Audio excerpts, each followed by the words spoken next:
you.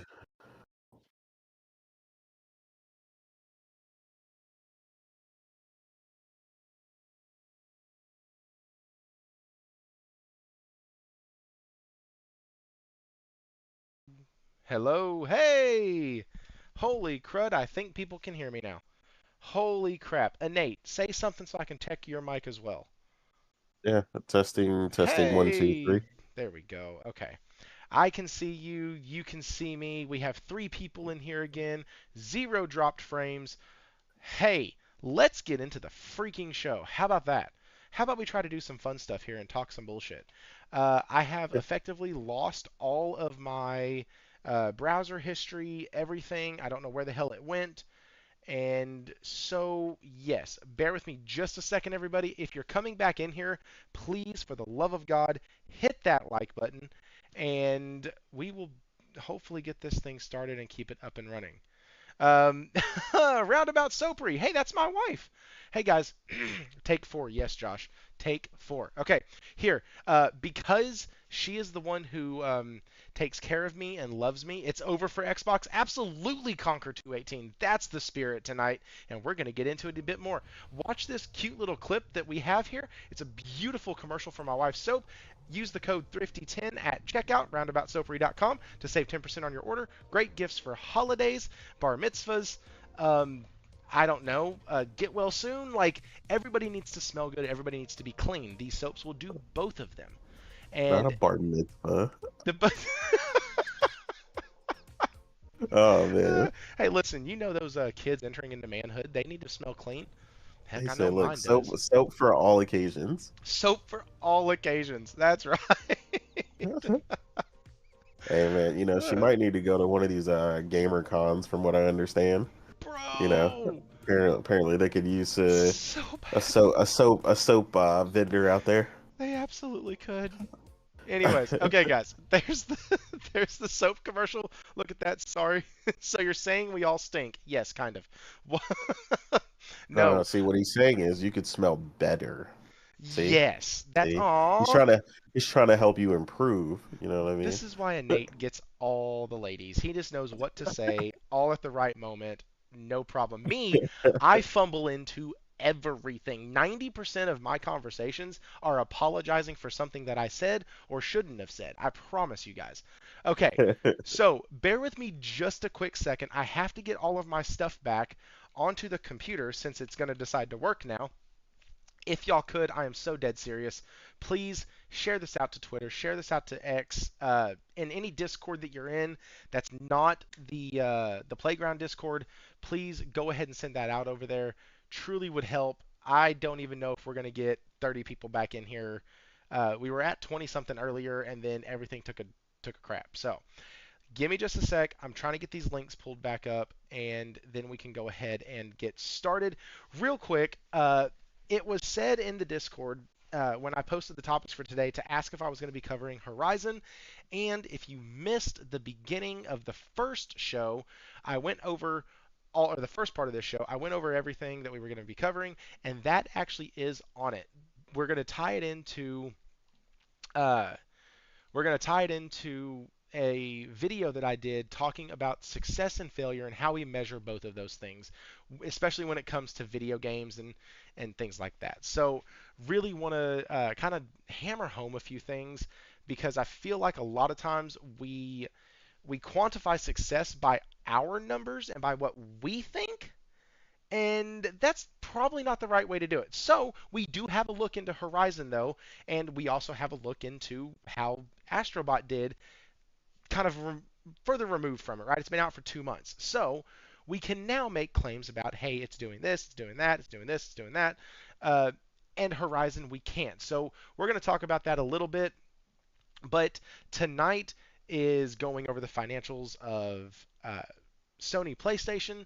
It is going to be going over Phil Spencer's interview because, dear God, he can't shut up. Uh, I don't know what his freaking problem is. Like, Xbox has PlayStation come out and have good news, and the first thing they think of is, I know, let's send Phil Spencer out to talk about our plans. You don't have any plans. You haven't had plans for 3 years. And my voice is going right now. So I'm going to sound like a prepubescent teenager this entire episode. Because my voice, for some reason, is starting to crack. It's great. It's great. They have no plans, and they sent this dude out to talk about plans.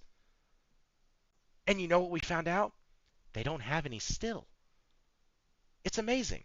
When's the handheld coming? We don't know. Do you still want a handheld? Oh, yeah. Yeah, we do. Okay, well, hey, when's Avowed coming? Well, we had to delay it. Why? Game Pass was too crowded. It's definitely not because of polish. Wink, wink, wink. Come on. Come on. Like, so we're going to be discussing all of that crap. And we will be getting into a little bit of the Horizon stuff. So, we all did our intros, and I don't want to really kind of not waste any more time, but I really just want to start diving into the topics. Falky had to step out for a second. He had to save the day, and so because of that, Superman had to take a break from this show to go save the day in his real world. And so you always do just saying, is it working? Yes, JC 2013, it is working. It is working very, very well. It is amazing. I'm about to share this out one more again, and I would ask that once again y'all do the same, and then we will get started. We are probably going to get started with acquisitions because I know Enate has been like with me when we've covered ABK, and so interesting to see that Xbox wants more acquisitions when they can't even handle the ones they have right now. And so that's probably the first thing we're going to talk about. And then when Falky gets back, if he's back by then, we'll go ahead and dive into. Well, I hope he's back by then. We'll go ahead and dive into Sony's financials. A reason why I want him back is because I don't read financial reports. I let other people read them. Yeah, I let other people read them and let me know what they mean, and then I form my opinion based off of that. Like, hey, is that good? Well, no, not really, because last year they were up 40% and now they're down 70% from last year's number, so all the growth they got, like stuff like that. Great, wonderful, amazing. I don't look that deep into them. That's why I have people on here who are smarter than me. I'm not gonna lie. That's why Inate's here. He's smarter than me. He troubleshot my PC. He did the whole freaking IT bullshit thing that was like, hey, did you restart the PC? No, I didn't restart the PC. Maybe you should try it. Okay. Well, hey, what are your little packets over here? You know, he literally had to explain it to me like I was 5.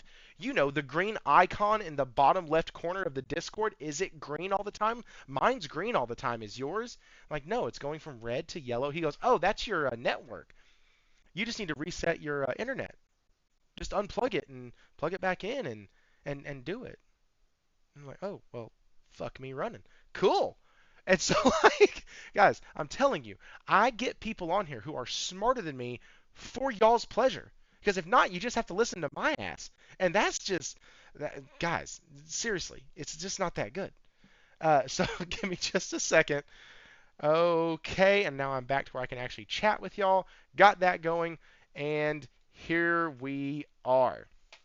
Hey, we got Stephen Leon made it back, Josh Ayers, Hero Down Under, JC 2013, Goku 1973. Still love that name. I actually have a Goku shirt that I love wearing. I usually wear it for on Wednesday nights because I just love the shirt. I freaking love it.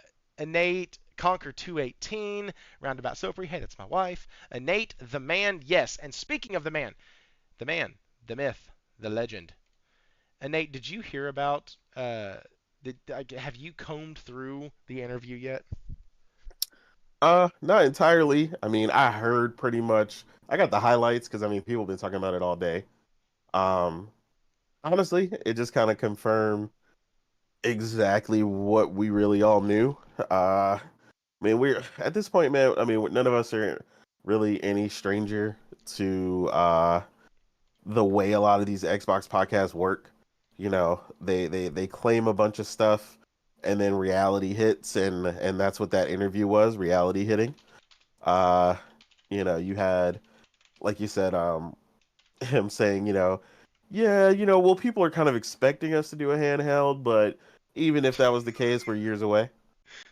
So that immediately knocked that out of the park, because they were high in the sky, coming up with that stuff. It's gonna be 299 and do this, that, and the third, and be as powerful, as the ROG ally, and like I don't know, man. They were saying all kinds of crazy stuff, so that got shut down. Um, then of You don't course, like, the red bro. line. Sorry, you don't even like his words there talking about the handheld are absolute. It's not even a couple years away. Listen to Yeah, this shit. Expectation is that we would do something in that category, although the company is working on prototypes. yeah. Pro- the prototypes are what you do to get your like idea sold to somebody. Like, Well, yeah, like they haven't even really put anything together. right. It's a prospect at this point, and like he said, the reason he mentioned the expectation is because that's the word around town, and that's the stuff they've been hankering on for months now. Like it's coming. Like Xbox is doing a handheld. Xbox is That's why he said that the expectation is that we're gonna do one in that or do something in that space. And like they don't even know what they're gonna do yet. Mm. That's why it was just like again, we keep warning people like stop running with unsubstantiated claims. But they just can't help it because that I mean that's what happens when you do a show 5 days a week. I mean, number one, um, you You've got to you find gotta take content. everything. You Yeah, you've got to exactly. find, unlike me or you when we do our shows. By the way, guys, go check his show out, Autoplayer Podcast on Saturdays. It is in the description below. Uh, but yeah, like when we do our shows, I'm sitting here and I have like 8 different tabs pulled open, and I only get to 5 of them, and I try to make a video about some of the other stuff. Like it's so much crap. But It when you is. do a show a day, you're literally pulling at bullshit to try to like Yeah, literally, figure literally anything you can find. like, and shout out to Lono. Like I've been in his writer's room before. Yeah, That dude is literally like, okay, it's because he does gaming news today. That's what he does, and he yeah, literally sits and asks, okay, so what? What he's talking to Creature, who's kind of his producer, and go, okay, so like, what do we do here? What do we do here? And then they'll talk about like, hey, is this just a brainstorming show? And I'm like, okay, cool. But like, he even has to sit there and go, I just don't think there's enough there to talk about it because it's yeah, so hard. And this is what people like Destin and what folks like Colt and these other just shills, Jez, not the real one, guys, the fake one, the bootleg one. Like, that's what those guys do when they're searching for content all the time. They will throw at dude. I saw on Jez's show where Jez Corden bootleg talked about getting all this like had this information about the handheld and blah blah blah, and never once did that dummy say no, I don't think it's happening. But now post the interview, oh yeah, I mean that's why even when I posted it, I never thought it was happening. Would you shut up?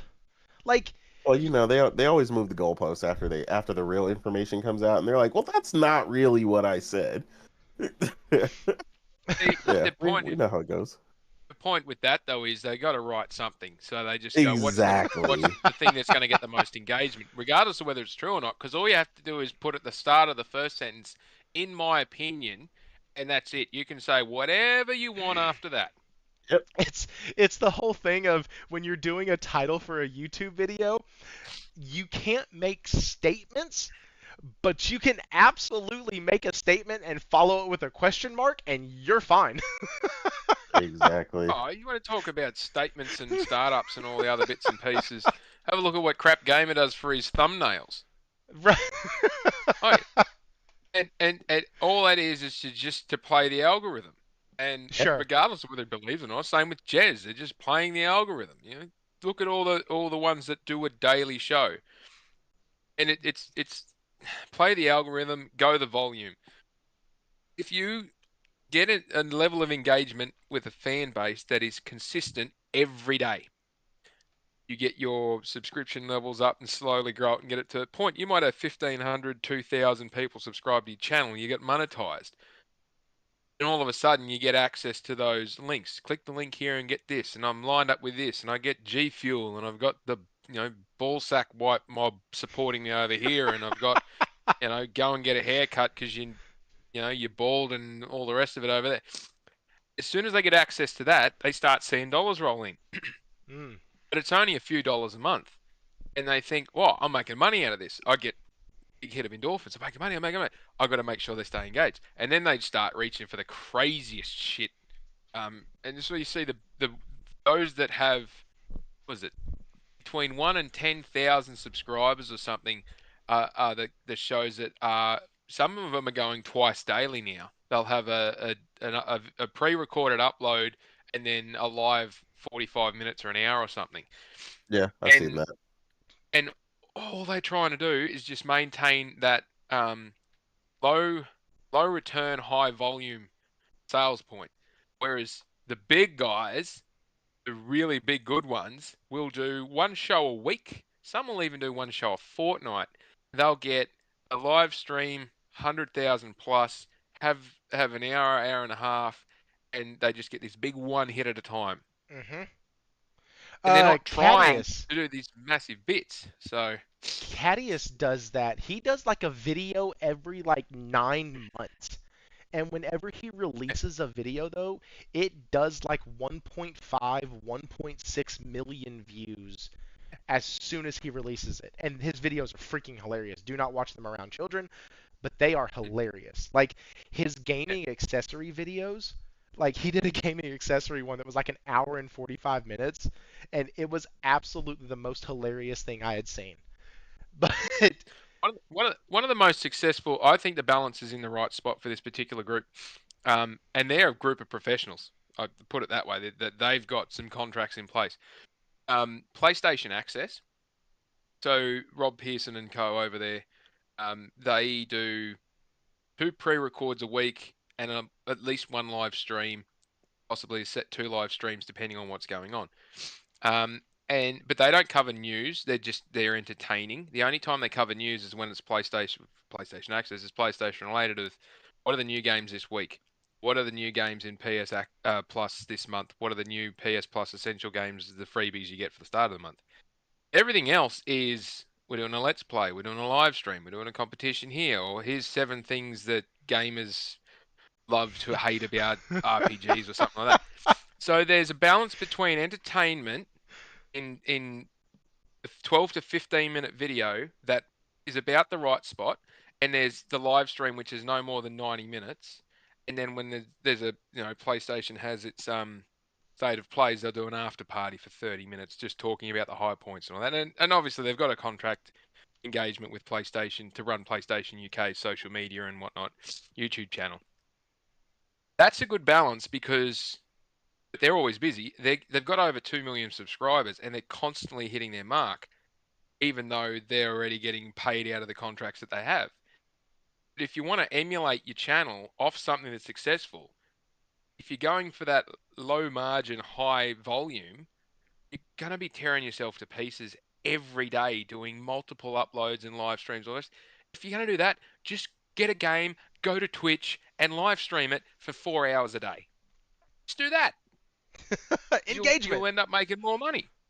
And they can come in and go out and come in and go out. It's why, like, Pause. some of the biggest revenue stream games for live streams aren't outside of Fortnite are strategy games and simulation games. And I know a lot of people don't necessarily play it. Euro Truck Simulator and Farming Simulator are 2 of the biggest simulation games that have people will do a live stream for and have tens of thousands of people turn it on and just sit there for hours watching someone drive up and down a field in a tractor on a video game. It's nuts. It's nuts. Like, but so no, I fully agree. That's so. But then, What's really funny is as you were saying all of that, as you were like talking about the different things that these channels do, I was literally able to pick out like in my brain what channels, at least what you said, relate to like what I've seen. Like There's a few with game in the title that do those videos that are like, hey, 20 of the best RPG side content missions you never knew existed. Like, what the fuck? Like, Yeah. what, what are you talking about? Yeah. But And no. there's some odd one, but I suppose off that tangent, looping it back to the original point, there's multiple different shows, multiple different podcasts and YouTube videos and Twitch streams and all this other stuff because there's so many different interaction points with not just the gaming itself, but the broader community, online community around gaming. And what irks me the most are those that just go chasing the algorithm. That they put up those big flash headlines, which are just absolute crap, or they're talking about something which is absolute crap, or they're carrying on as if they're in the know when they're clearly not in the know, and then they come out afterwards being proven completely wrong after swearing black and blue that they were 100% correct, and then they go, "Oh, I was just making it up. I was just making it up." And one of the better examples is old mate who blew up his completely blew up his channel and all his supporter base because before the PS5 and Series X launched, he came out and said, "Oh, such and such about the Series PS5 was happening and Series X was beating it." Turned out to be completely factually false, and his excuse was, "Oh, well, the PS5 was getting too much coverage, and I just wanted Xbox to have a win." Like, Who the hell you know, was that? the damage that I can't remember his name. He's got no presence online anymore. His credibility's completely shot. Was that Rich at Well, that ReviewTech? no, it wasn't Rich, and it Oh. wasn't the other PC nutcase that tried to emulate a PS5 and ended up plugging 30 something SSD things in, and then having to post got into an argument on Twitter with Mark Cerny, and then had to post an apology. Um, that one was the Linus Tech. That guy's a freaking dickhead. Uh, but they get so sure of themselves, and they don't check their information, and then they say stupid shit like that. I can't remember what this guy's name was. He said But he RE was, Insider might have been. or Dust Golem. Uh, Dust Golem. yeah, might have been him. It was just like, and it's like, oh yeah, no, I because he made the claims. Everyone runs, and the problem is when you make a claim on YouTube or Twitter or X or whatever it's called, um, you make a claim, and this has happened to me where I've been taken verbatim of things I've said in Twitter Spaces and on Twitter itself. The media will grab it, basically copy and paste what you've said, put it in an article, and then claim the author will claim it as theirs. This is why I don't do Twitter Spaces anymore. The author will claim it as theirs, and then all of a sudden, when one reports it, they all report it and just reference the original place they got it from. Because if they can get you to click the link, then they get the ad revenue and they get the engagement revenue, and they're chasing the algorithm as well. So this one with Spencer, he did the interview with Bloomberg. You've got to subscribe to Bloomberg to read the fucking interview, right? And they want $2 a month, $2 Australian a month. So it's $1 US a month, right? I'm not subscribing to see what dribble came out of Phil Spencer's mouth, but I don't have to because there's at least a dozen other gaming news outlets which are Yep. referencing the key points out of it for what they think it is. Yes. And they just go, according to the interview with Bloomberg, bang, here's all the high notes. There's a handheld coming. We don't know when. All games are going to other platforms. Will tell us something we didn't already fucking know. Like, but people are clicking on it, and the same people that click on that bullshit will be the same people that tune into all these other podcasts when the Xbox guys go up in arms saying, "This is the greatest thing. This is excellent. This is brilliant. This is, Phil can do no wrong," and suck up to him and kiss his ass. And we all said, those of us who can watch the industry and have a clue of what the fuck's going on, 18 months ago, 2 years ago, 3 years ago, in some instances, back before these things launched, we all looked at it and went, well, at some point, these guys are going to have a failure and they're going to have to go third-party publisher because it's just as big as the gaming industry is. You can't sit that far behind in third place in the hardware market and not, when the downturn comes, because it will, you're going to end up bleeding that section dry. So And it has. let me ask you about that real quick, and let me kick this over to Enate, and then back over to you because you talked about them going third party, and one of the things that popped up in that interview was actually kind of a surprise to me. that they are actually looking at, like, Phil Spencer wants more. He wants more acquisitions. He wants more, which is absolutely baffling to me. And basically what he said was like, "Hey, nothing's off the table. It's been hang on, let me find it real quick. Company plan, the Candy Crush figured, blah blah blah. Longer term, I love super devices, build devices. Oh, a web store. Literally, I just saw it. Oh, here it is. I was on the. So Bloomberg's article, great. VGC's coverage of Bloomberg's article, better. It's not even kidding. It goes into what Faulkner was just talking about. He says, "We definitely want to be into market. We can find teams and technologies and compatibility that we'd like to add to what we're doing in gaming. Microsoft will absolutely keep our heads up." That was in response to asking about acquisitions. So he's looking. He has his head up. He's trying to find this. Nate, what do you think about this, man? More acquisitions.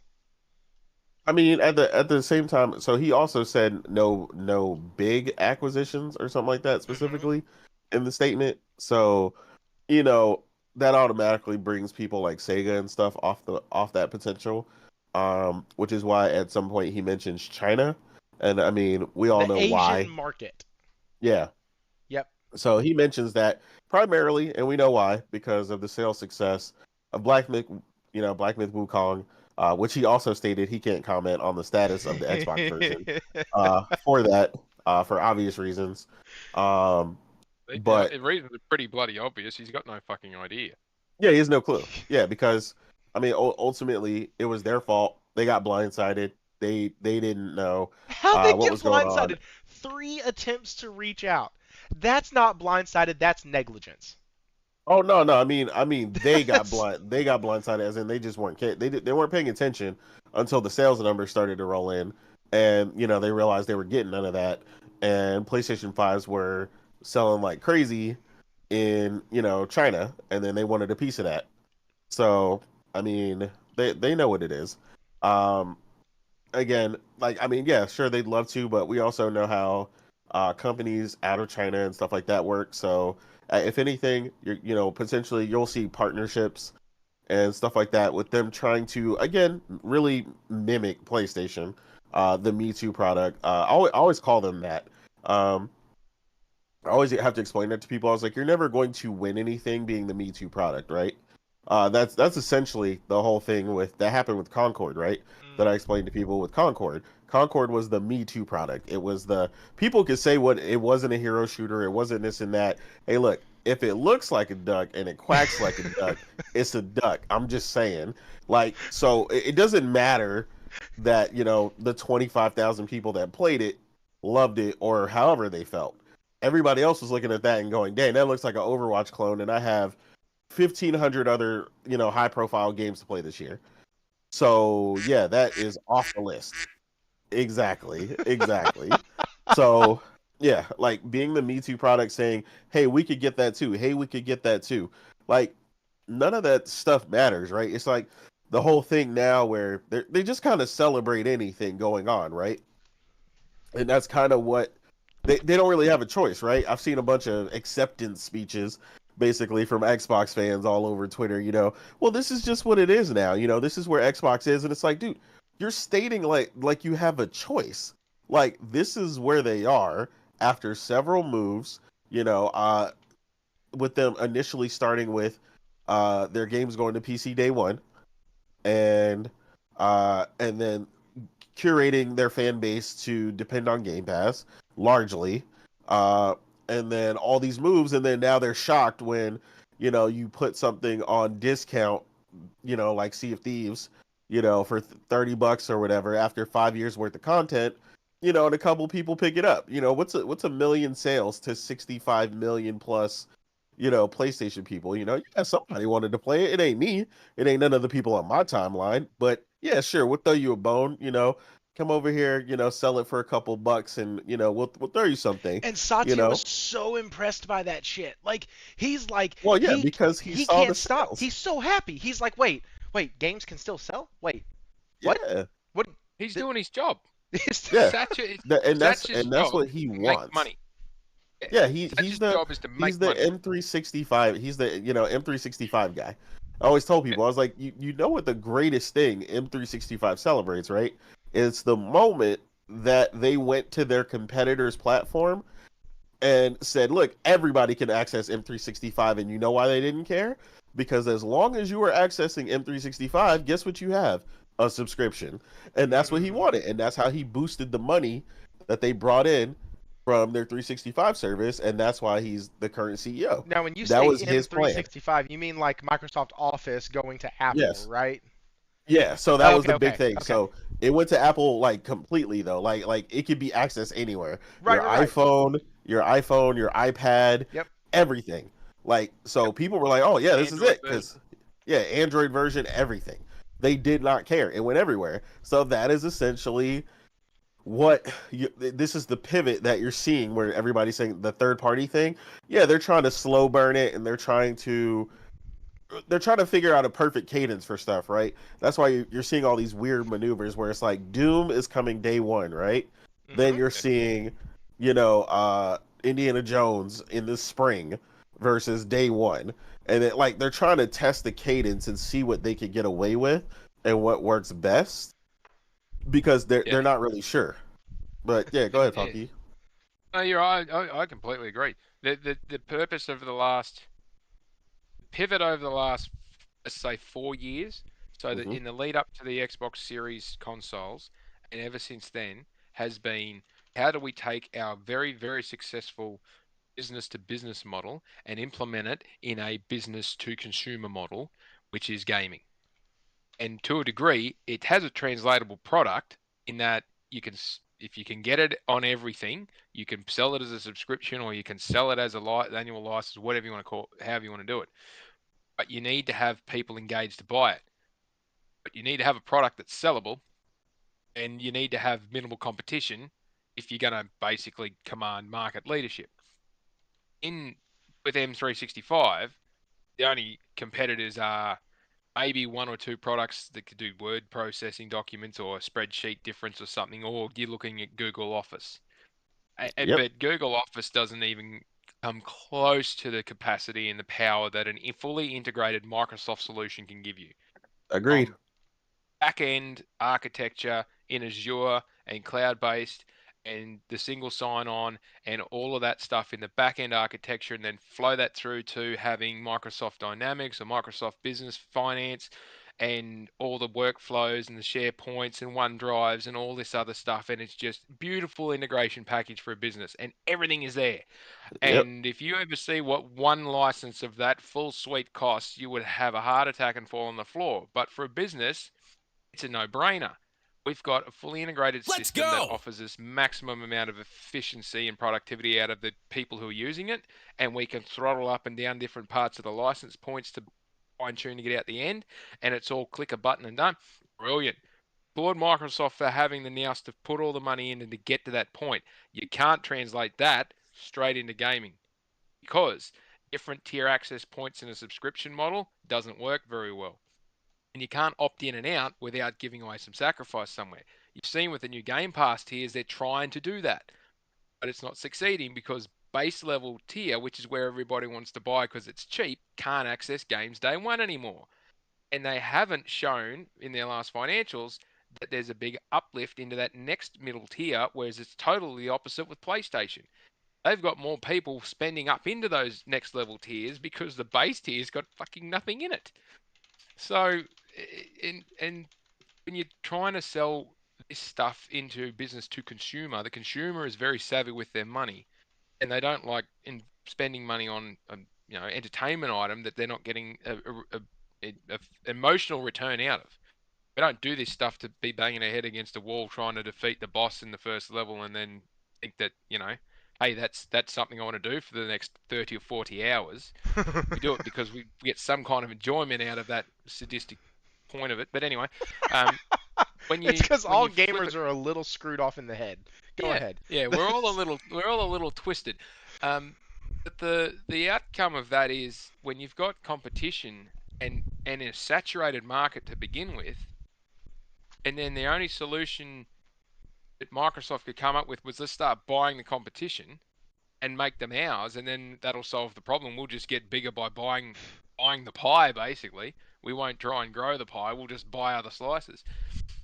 The response to that from the market, particularly from Sony and other major third parties, was, well, we'll just crank up the output of games and dilute the opportunity you have, and then that'll screw you as a retaliatory option. Now, whether that's by force or by design, it doesn't matter. That's what happened in response to the acquisition crusade that Microsoft went on. So they can't really action this plan for much longer on the shelf, like sit on the fence on it. They've got to dive in one way or the other. But to the point that Nate was making, soon as they've seen what the sales numbers are by having stuff on PlayStation, even, was it Sea of Thieves? Was it 4 million or something in the first month? Even though it was $30, there's 4 million at $30. That's a massive kick in Yeah, for a game that's sitting on the shelf. And then the microtransactions on top of that. Now, yeah, they're giving away 30% to Sony at the storefront, but who cares? It's yep. 70% of 4 million at $30 coming in. Big. That's decent. That went Extrapolate that for across essentially other from doing games. nothing anymore. Yeah, Yeah. Yeah, And yeah, so, it gets legs on something that they've already spent on. But to the point, to cap that point off with something else that we may or may not get to later, but I do want to bring this up because I've got a bone to pick with someone who owes me some money. oh shit. This whole notion of when they bought Activision, they should have just put everything in Game Pass and fuck everyone else, right?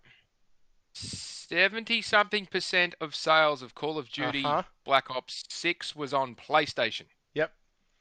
11% of sales were on the Xbox platforms, including PC. So that is actually one of the things that we were going to like. This is all happening very organic because this is actually one of the things that we were going to be covering tonight. Was because I have this screenshotted right here, bookmarked, and there you go. This actually shows Activision Blizzard #1 for Call of Duty Black Ops 6, but that was not the impressive part. The impressive part was that PlayStation accounted for 75%, PC for 15%, and Xbox for 10%. And now, once you get to that 10%, you'll have the Xbox crowd who looks at you and goes, well, it grew Game Pass exponentially, and we've never seen growth like that before. So you made $20 ahead where you could have made $70 ahead. All right, So cool. no, if anyone on any Xbox commentary says that, they need to check themselves into rehab. Bro, it's the whole thing. Like it's not It, it me. Like it's no, but that it's stupid. So it didn't release in the September quarter. When did it come out? It was in October, wasn't it? I remember now. I actually don't Black remember. Ops 6. It's recently. Like it's not. It wasn't Yes. in the September quarter, right? So the performance of that game is not in the September quarter numbers for Xbox. They have not said a single word about Xbox Game Pass subscription numbers increasing. So there's no way they can stand here and say, hand on heart, yep, it cranked up Game Pass. It was, it was definitely the right thing to do. But what we can say from the information that's available is if it was Game Pass only, Mm-hmm. they would have missed out on billions of dollars of revenue. Not hundreds of millions, billions of dollars of revenue. And it's not just from the game sale itself, it's from the additional sales that go with it being on the PlayStation platform. So, Satchel will be sitting there lighting cigars with $100 notes, just laughing his ass off, and sends Phil out to basically look like a clown in front of everyone because he's fronted up to this interview and gone, yeah, well, because of the performance of some games, we're not going to discount anything. All right. And so they So shouldn't. I have some information for you because I knew I had read it 5 days ago. Game Rant put this out. Okay. Yes. Bullet points of it. Call of Duty Black Ops 6 launch on Xbox Game Pass has boosted player interest in the title. Microsoft CEO Satya Nadella, sorry, that was a slip. Dang it. Satya Nadella confirmed. I've screwed up this guy's name on purpose for so long that now I'm doing it on accident. Satya Nadella confirmed Game Pass set a new subscriber record on Call of Duty Black Ops 6 launch day. So the sales for it, there was another article that said the sales for it are down 29% on Xbox from the previous Call of Duty title, but it means a big boom for Xbox because of Game Pass subscribership increasing. So that literally is their thought process. Oh, are they separate? That they're not separating out who was on base level and then went up, or who was on the $1 deals when they launched this thing. Well, hell no. Why would they do that? Right. Yeah, Because they're that just not. comes back. They're not counting any of that because I have Game Pass for the record, but I play on PC, so I have Ultimate even though I'm on PC, right? But they still counted that, but that hasn't changed. I have Doing that Ultimate. real time fact checking. Yeah, I have Ultimate till next year, but I bought Call of Duty on PlayStation. You see how that works? Yeah. So Because I don't the have to depend on a subscription to play my game. Ron M said saying that guy's name makes me stutter. No kidding. Me too. yeah, it's the end of the day, it's money. That's It what these companies are there to do, is to make money. That's what absolutely. they exist for. That's what they're there to Gage do. Vilgard And the answered balance here on is, VGC. as I like to I'm say, Jordan Met- they've got to find that balance of how they reach into your pocket, how much they can pull out of it. How much are you willing to allow them to take out of your pocket? Now, some would say they've got to do something else while they're in my pocket before they can take the money out, but that's that's probably more of a wiser show than this show. Um, the the impact will be dependent on whether it shifts the needle on the revenue. Because if they want to buy more, and Phil wants to go and buy more and own more and be the Lord and Savior over whatever it is that he thinks he's going to do, he can't do that if he can't get money back to the shareholders. And as it Mm-hmm. stands at the moment, with their last quarter financial performance, they've had 4 quarters with Activision fully being included. They have lost a net loss position of over $2 billion. That thing has cost him a bomb, and he assured their board from day one it was going to put money back into the shareholders' pockets. And it has not. And it still baffles me why he still has a job. Sorry, I'm listening to you right now, watching the chat and seeing the picture that I have on the screen. And I have Satya Nadella looking like you're berating this guy and for what he's been doing. And he's just sitting here on this little photo with his head cocked and his like hand holding up his head like, "Yep, keep going. Keep going." Sorry. It cracked me. That's why he looks. Yes, so guys, let's talk about that real quick because here's the deal. I have a picture right here from Bloomberg. Josh, this is responding to you. That's why he looks like death. Yes. So here's how he looks in probably the most flattering photo I've seen of him from this interview. The poor guy, and I'm not like, I don't mean this in a joking way, he looks ill. And it does not look good for him. Like, Hey, Phil. Phil Spencer. And he needs to quit.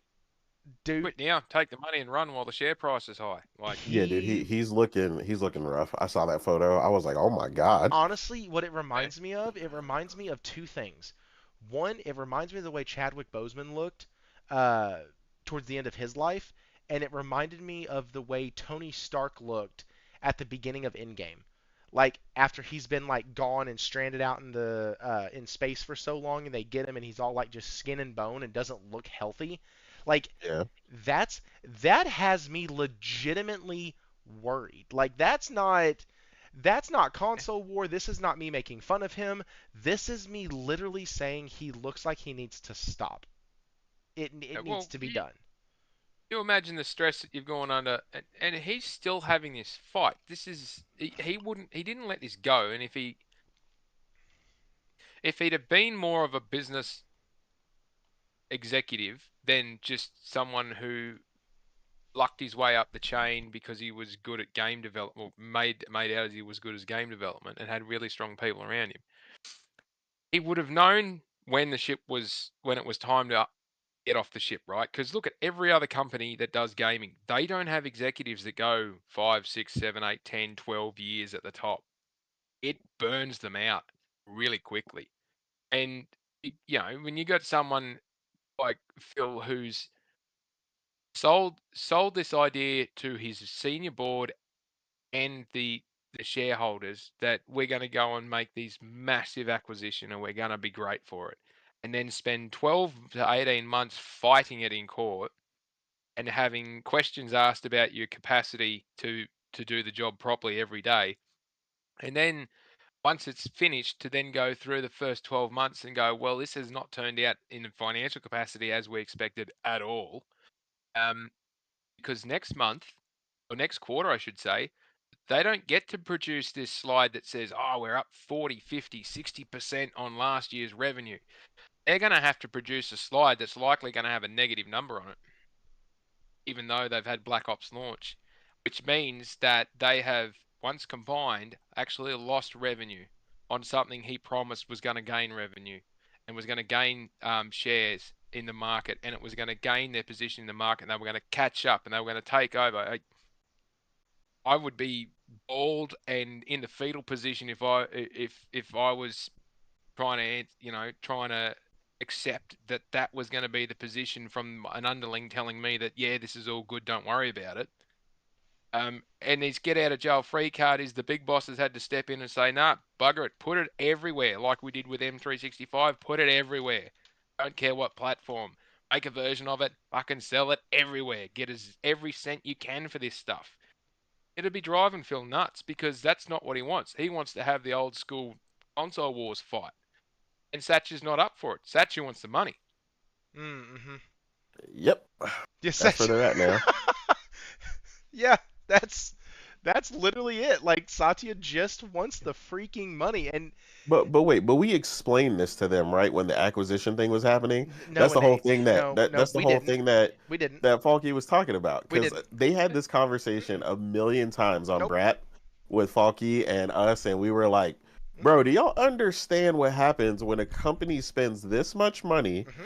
And like I was just like, I Nope. felt so bad for some of the people who were smiling for photos like in front of Activision with Phil and them when they were celebrating, when it finally went through. I was But like, y'all realize a lot of y'all in this photo about to get fired, right? listen, Like y'all I are like, remember yeah, people this is saying it wonderful. doesn't matter. Candy Crush is going to save us. They make enough money off of Candy Crush in order to fund everything. It doesn't matter. Like they were literally, and then it was Call of Duty. So it was Candy Crush first, then it was Yeah. Call of Duty because Call of Duty is going to go into Game Pass. It's going to boost all the subs. They're going to dump them into Game Pass day one.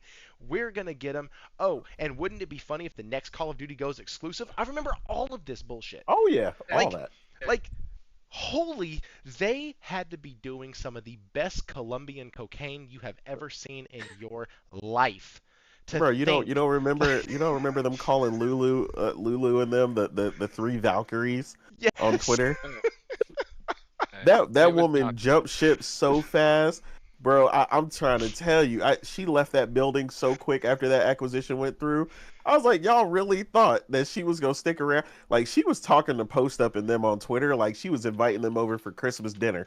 I was like, this woman does not care about none of y'all. This woman is trying to cash the fattest check she ever seen in her life to go with the rest of the millions she already made being on the board for that company for years and years and years. She's gonna cash out and then she's gonna go, split that over her many what is it, Swiss bank accounts, so they can't be touched and go be a CEO at some other company. And that's exactly what she did.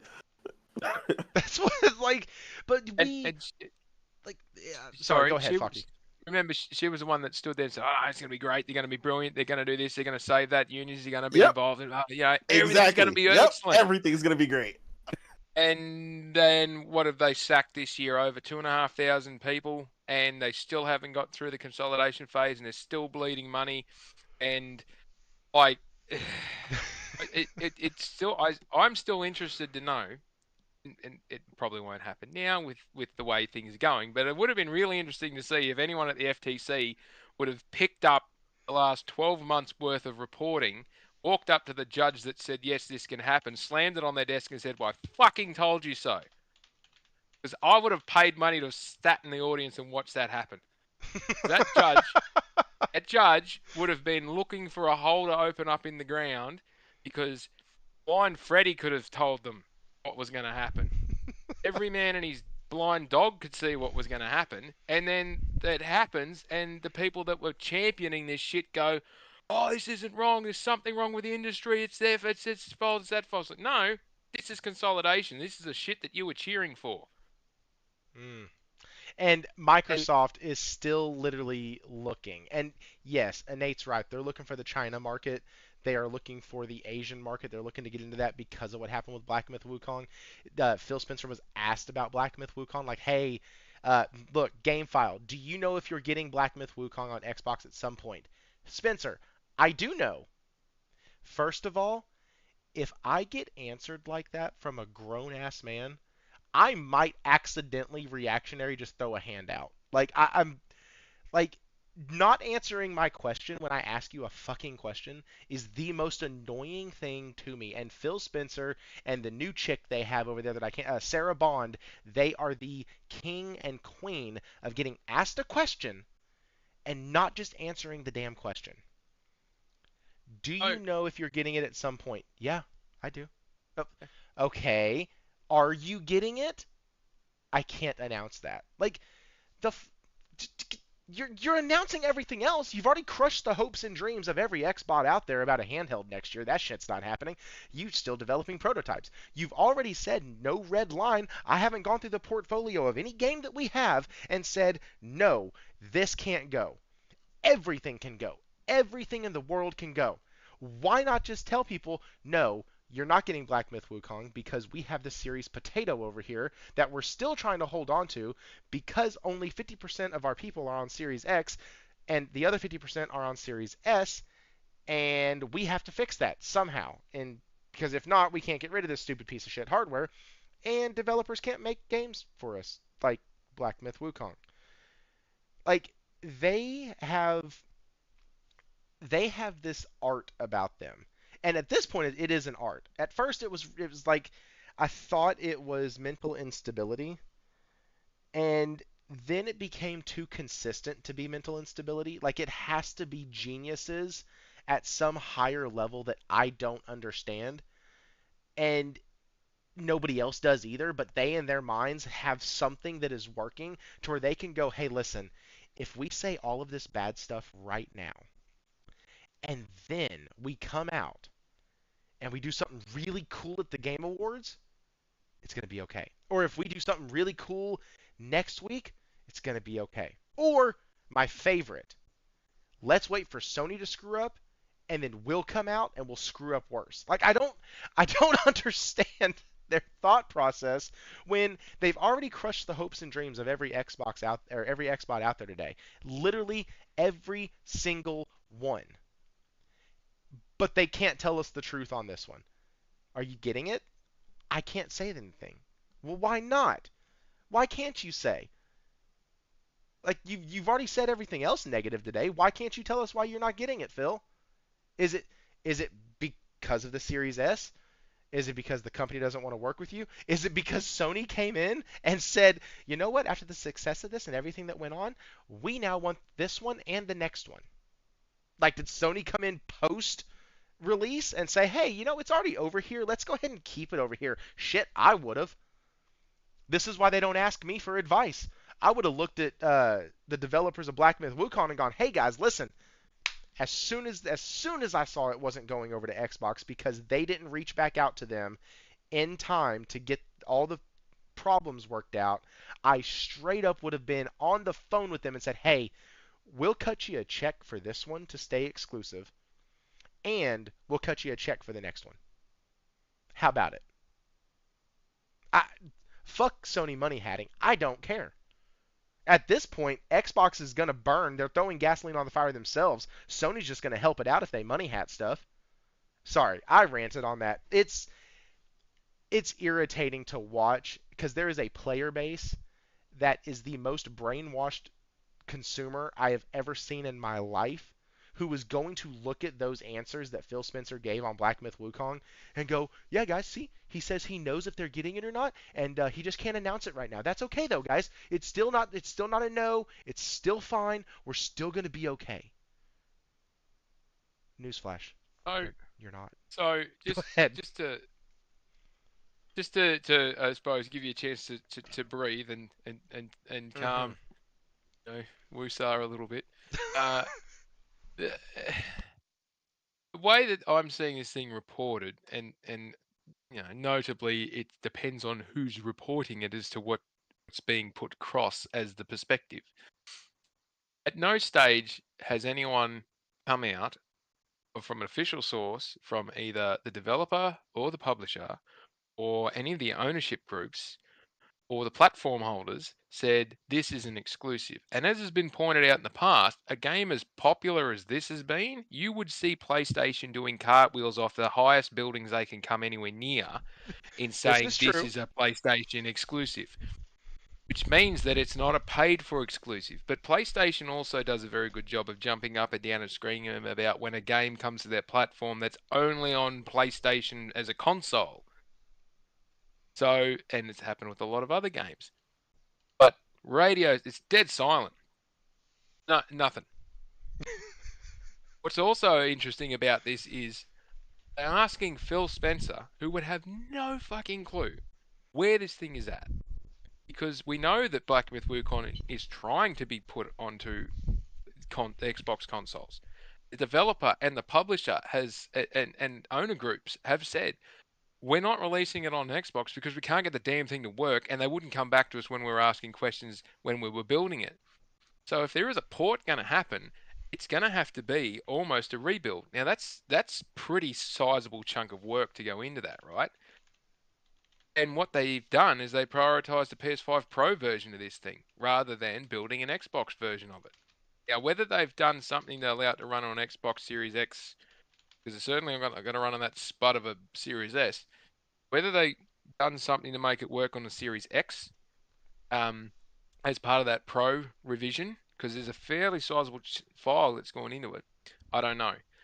But if if Microsoft has still said, no, you got to make this thing work on a Series S, the developer might have just said, stick it. Or they've said, you must have it Game Pass available, like everything else has to be. The developer might have just said, not interested. And negotiations are ongoing. And it may be that it shows up there 3 or 5 years later, once the Pro run is finished, and once the PC run is finished, and once it hits its shelf life, and we go second rotation, let's kick it out there. Like we're talking about Sea of Thieves earlier. That thing's been sitting on the shelf going nowhere for a while, and you wheel out on a new platform, you get a kick. Why PlayStation's doing all these PC conversions for good titles and remakes and all that sort of stuff. It's a low input cost, and you get a decent kickback on it, and it's been sitting on the shelf for forever. But why would Phil Spencer know?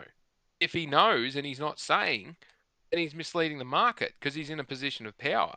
But if all he's saying is, I don't know, I think so, I'm not sure, I can't really comment, well, of course he's not going to know. He's not the fucking developer and he's not the fucking publisher. So if he says yes, he's going to be saying something he's got no right to say. And if he says no, he's still saying something he's got no right to say. So whoever asked him the question needs to check themselves a little bit, I think. But don't go reporting that this is confirmation that it's money hatted by PlayStation.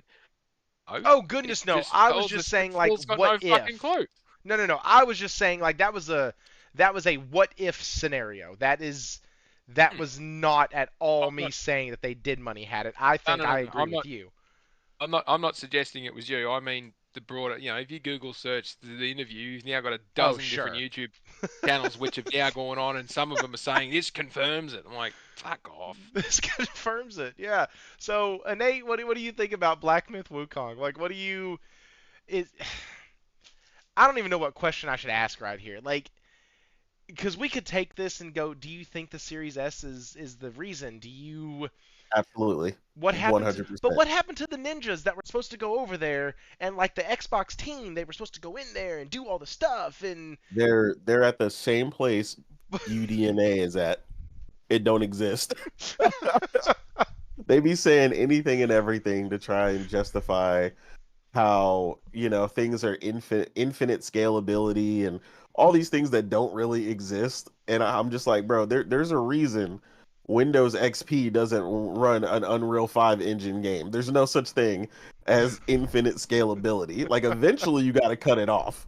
Like and the reality is, if you run it back to the original taglines for the Series S, it wasn't what they told you, which I laughed at because a lot of people towed that line. the 1440p beast. Uh-huh. It's gonna play everything at 1440p. That's the only difference. It's 1440p, and I was like, Still yeah, 60 no, it's frames. not. Still 60. Yeah, still 60 frames, Yep. everything, all the bells and whistles, just 1440p. And I'm like, bro, I played as someone who played at 1440p on PC with max settings for over 20 years at this point. Like, yeah, no, I knew that was a lie. I was like, you guys are ridiculous, believing people that are calling this the 1440p beast. And yes, it is very much an issue because I've played Black Myth Wukong on PS5 and I've played it on PC. I know the differences. I know the struggles, the areas where they had to, cut stuff or, whatnot. Now the game still plays well, right? But again, that is PlayStation doesn't have two SKUs. Again, I told you this is one of the biggest mistakes, and this is the smartest thing Jim Ryan has ever said when he was asked this question. He goes, "We don't do that because basically, we know how much of a failure and an issue it is from the developer standpoint and a consumer standpoint. You're creating a lower entry point, but you're creating something terrible on the developer side to have to deal with. Like they already have to work on, PS5 and Xbox Series X, right? Respectively. And those two would be fine, right? Because they're both x86 architecture. They're both pretty close in power, right? But the moment you start cutting places, and depending on where you cut, whether it's memory or whatever, they start running into issues getting the game to perform the way they want, especially when you run into something that's a little more open world, this, that, and the third, and then they want parity, right? Between the two. And it's like, well, no, now you're gonna run into issues, right? We ran into the same thing with Baldur's Gate. They didn't want to cut the parity before. You know why they cut the parity? Because they saw all them sales they were losing. That's when they cut that They parity. cut that parody quick. Yeah, all of a sudden, oh yeah, that's gone. Yeah, we so yeah, it'll come up. Boy, they released that statement so fast when they saw Baldur's Gate was going up to 20 million sales and blah blah. Boy, I ain't never seen a press release so fast in my life. I was like, Hadn't I even was like, finished typing it when they released it. right, right. The ink Yeah, wasn't there's even dry yet. sentences at the back end of that thing that looked incomplete. It's just like, just fucking get it out there. Yeah, just hurry up. And then it's ironic because when the ABK deal was still having a thing, right? That when you got to see the sheet that showed you how they valued each company, like what they valued them and what they would pay to get them on Game Pass, like Larian Studios was like super low. It was like $500,000 or something. It And was it was like, 500K for 12 months. Yeah. yeah, and now I was like, man, I know they just had to have a really big laugh at that, afterwards. And it's like, now look who's knocking on my door, begging me, to release my game as fast as I'll be possible. honest, I didn't know about that. I didn't know that Yeah, they were down Oh, that low. That yeah, makes more sense why Larian told them, "No, we're not going to compromise. You can have our game like this or not." Like, yeah. exactly. So quick sidebar on that one. That document, when I saw that document and they said it was verified because it was part of the court documents, I ran through it and I worked out based on what that thing was. This is a top level game. This is all the way down. This is a bottom level game. When I extrapolated that out for a dozen, I think it was a dozen, 12 or 15 games, it was over $1 billion a year just to have those games in Game Pass. And at the same time, they were saying Game Pass was generating less than $2 billion in revenue. I'm like, "Hmm, something doesn't quite add up here." But every man and his dog who Exactly. bleeds green says, no, it's making money. Don't worry about it. I'm like, fuck It's off. profitable. Phil said so. it's Because Phil said that some imaginary accounting margin says it's profitable. And then when you read through, again, being an accountant, I am a nerd and I read this shit. If you go and read through their notes and their annual financial statements, and I don't recommend anyone does it that doesn't know what they're looking at or isn't interested in learning it, you can see that they apportion profit and a large amount of their expenditure gets apportioned into the Xbox business unit based on either the revenue they generate, the number of headcount that's in that unit, or they don't bother putting it in there at all. They leave it sit in the other units if it's going to force them into a loss position. So again, and I can yell and scream and carry on about this till I'm blue in the face, and no one has been able to prove me indifferent. And I'd love to take on anyone over at Microsoft who wants to argue the case as well. Xbox is not profitable because it's not got all the costs in it, and you're apportioning revenue into it that is not generated by Xbox. Anyway, sorry, I just wanted to point that out. No, That you're that list meant that 15 games was over $1 billion. So if there's 300 games in it and 150 of them aren't owned by Microsoft, you extrapolate that out, you're talking somewhere in the vicinity of, even if it was 50%, you're looking at $5 or $6 billion a year just to keep half those games in Game Pass, which is why they justify this idea of, let's go and buy some massive publishers that own IP, and then we'll just have all these games to put in there because we don't have to pay for them every month. They're just ours to put in there in perpetuity until whenever we feel like it, which is what they've done with Activision and what they did with Bethesda. But now Yep. they've got a problem of, oh, we need to make new games. Oh shit, that costs money. Oh shit, we can't really do that very well. Exactly. Ugh. Let's go buy some more. Josh, Like the I last two. we have not covered them just yet, but with Falky doing all of that, we are going to stop bashing on Xbox just for a little bit because we have some good news. You know, when Sony does stupid shit, we talk about it. When they do good shit, we talk about it. If Xbox ever did good shit, we would talk about it. There you Um, go. that's the only reason why I cover bad stuff from Xbox because that's all they really do. That's not true. They did have Hi-Fi Rush. I heard it was a great game. How'd that go? I Anyway, tried it. Yeah, I tried anyways. it. It wasn't for me though, but I think it's a quality title. Okay, so here we go. Here's all the financials. Here's the stuff that Falky said that he likes to read. And he said he also doesn't recommend it. So do not take this as like, hey, I need to go read this. Also, I would like to point out that if I wanted to use source material from one of my guests, he actually did his own uh, post about all of this all the way through. This was not planned, by the way, guys. I had asked Falky to come on like 3 weeks ago, and I've had this planned for 3 weeks. I, once again, do not follow when financial reports are coming out. I have really awesome people around me that let me know, hey, Sony's reports are coming out like tomorrow. And like they'll drop it in the Discord. But outside of that, I do not follow this stuff. And so I wanted Falky to come on because, or I like the fact that Falky's coming on tonight because we have the financial reports. And let me get back over here to the bookmarks so we all can see and we all can get this. You have the Cliff Notes versions here, but Falky, can you see the YouTube video going on right now? Not just at the moment, but Okay, just give me a moment and because I will make it happen. I have the screens up here, and I wanted to add, some of them are very self-explanatory. The Astrobot slide, 100%. If you don't understand that, you need to go back to grade school because this makes sense. It was recorded, 1.5 million copies sold in 9 weeks since release. User traits, 37% of them have been new users. Two things about that, because we're going to cover this a little later. Two things about that. One, that's fantastic, having new user acquisition of 37% on a game. Like, that's pretty dang good. And you'll find out a little later, while we get to talking about this, that that was actually in a target market that PlayStation has been failing to attract for quite some time now.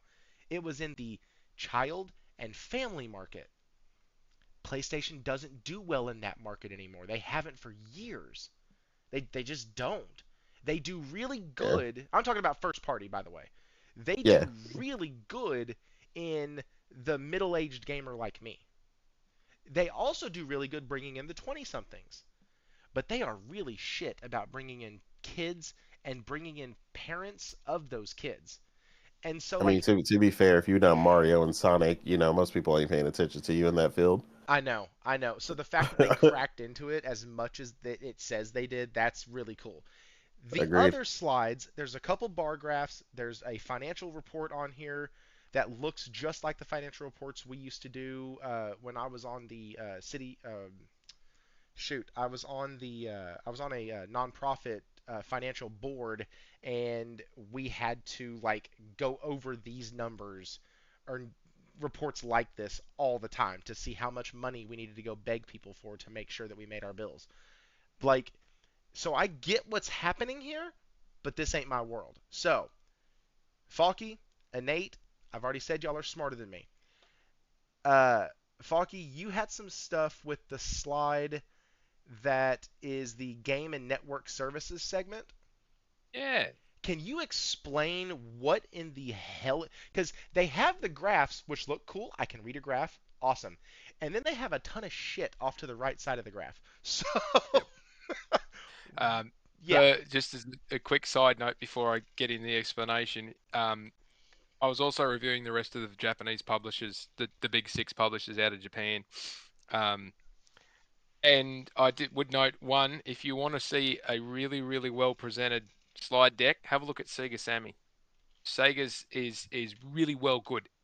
Good colors, easy to understand, one point per page.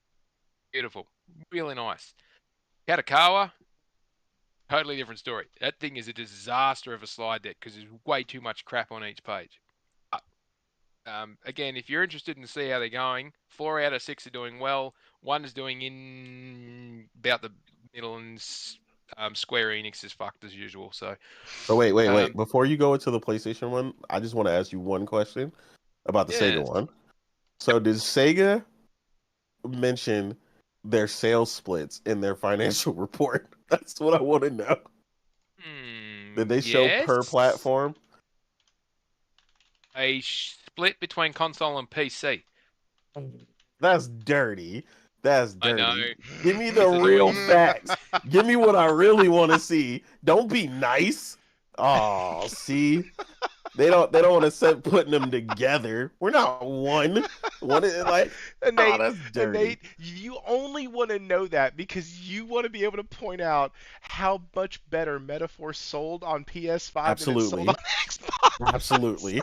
Because all these people You who petty swear bastard. they are the savior of JRPGs on Xbox, I want to see the numbers, and I will put it as my banner. I'm telling you, like make sure every time you come to my page, I'm gonna show you y'all were 1.2%.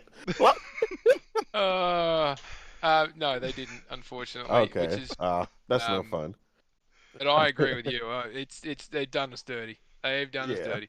Um, the sorry, I'm So torn like between layman's discussing terms, this and what is I'm it doing here. good? It looks good. Like it looks like they're Oh, doing better. PlayStation. So Sony overall, really good. PlayStation for gaming and network services, yes, really good. They have made it to remember in their mid-range plan they said they want to get back to 10% operating profit. They're Hmm. back. They've hit their 10%, that mythical number 10%. Historical average for gaming and network services of Sony overall is about 12.5% operating profit level.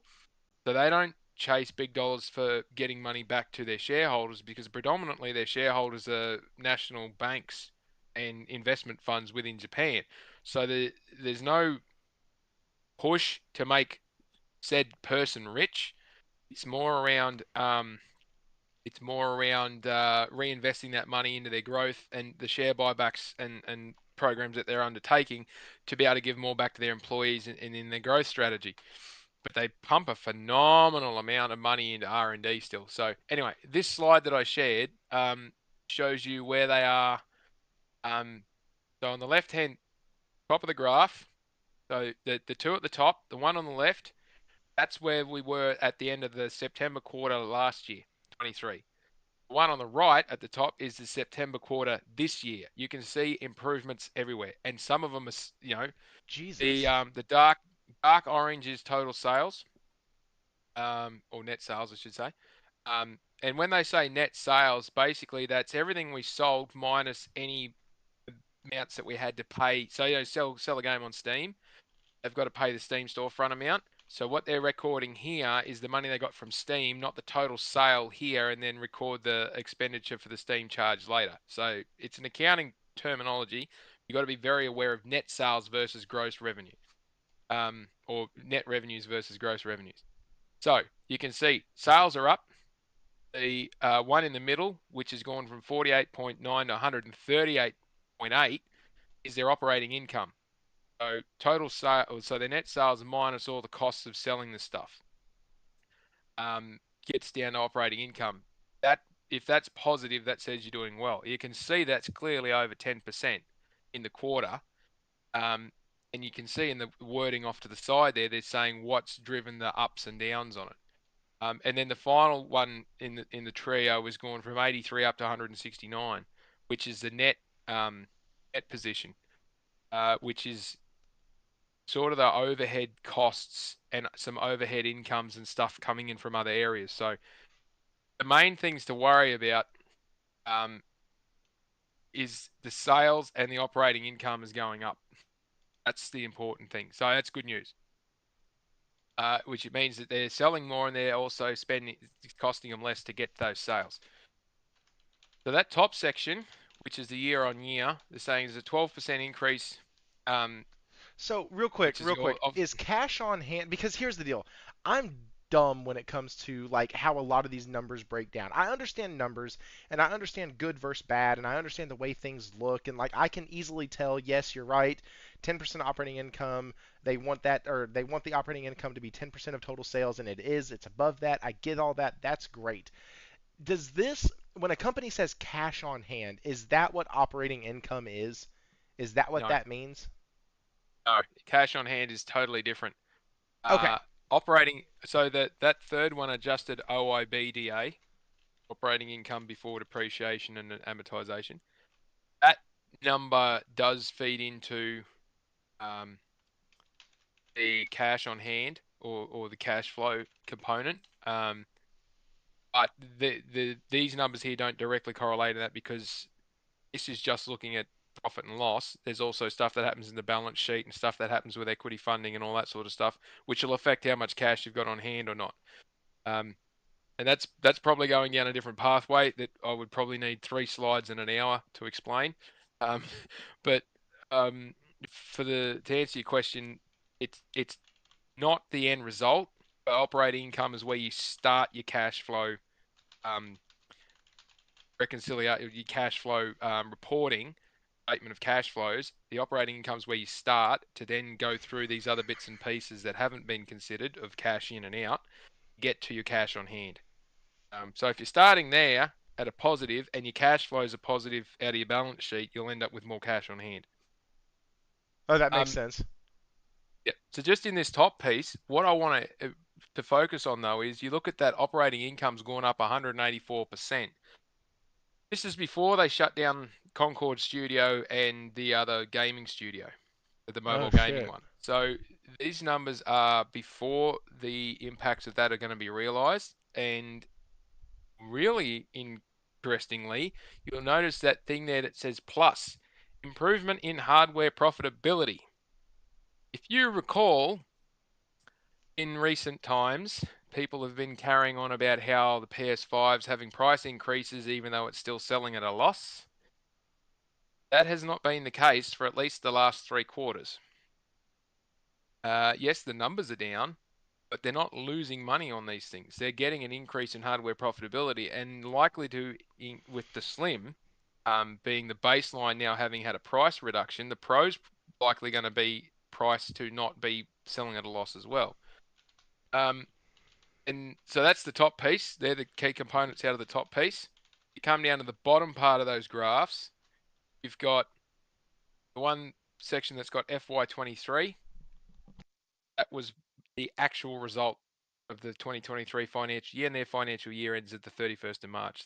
They go 1 April to 31 March. I don't know why. Most Asian countries do that. That was their result. August FY24 August FCT. FCT stands for forecast. So the last time we got numbers, which was the June quarter, we got them in August, and they said in August the forecast was that they were going to do slightly better than last year. The November forecast is an improvement on that by a significant amount. And I say that 4% upwards revision on any forecast when you're talking about billions of dollars is big dollars. But their operating income's gone up 11% and their adjusted before depreciation and amortization has gone up 8%. So, and again, improvements in hardware profitability, impacts of the increase in sales of non-first party titles. So their business model is we sell consoles, we sell a lot of games, but they're not our games we're selling a lot of other people's games and taking a skim off the top. The more they could sell, the more they make. They're expecting to do better this year than they did last year in terms of revenue, which is interesting when you put that against the number of consoles that they sold last year was a record, and this year they're not likely to hit that mark.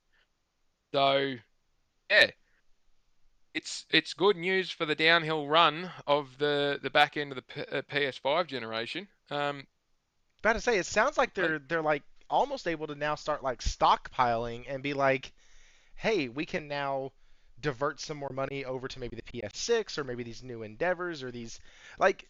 And you said something earlier about this is before the Concord stuff has been realized. So yep. when Concord when that hits, if that so the way I see it is they've been dumping money into Concord, right? They've been dumping money into that studio, they've been dumping money into all of that, and that game completely, utterly bombed. What you're saying is this doesn't reflect the bomb, and so it's going to go down, or are you saying that because that they're not dumping money into that studio anymore, the operating income is actually going to go up? So this forecast, so Concord came out in September, didn't it?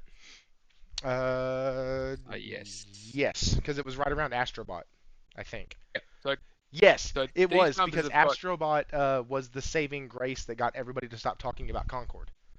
Yeah. So this has got Astrobot's launch in it and Concord's launch in it. These numbers because they're for the September quarter, right?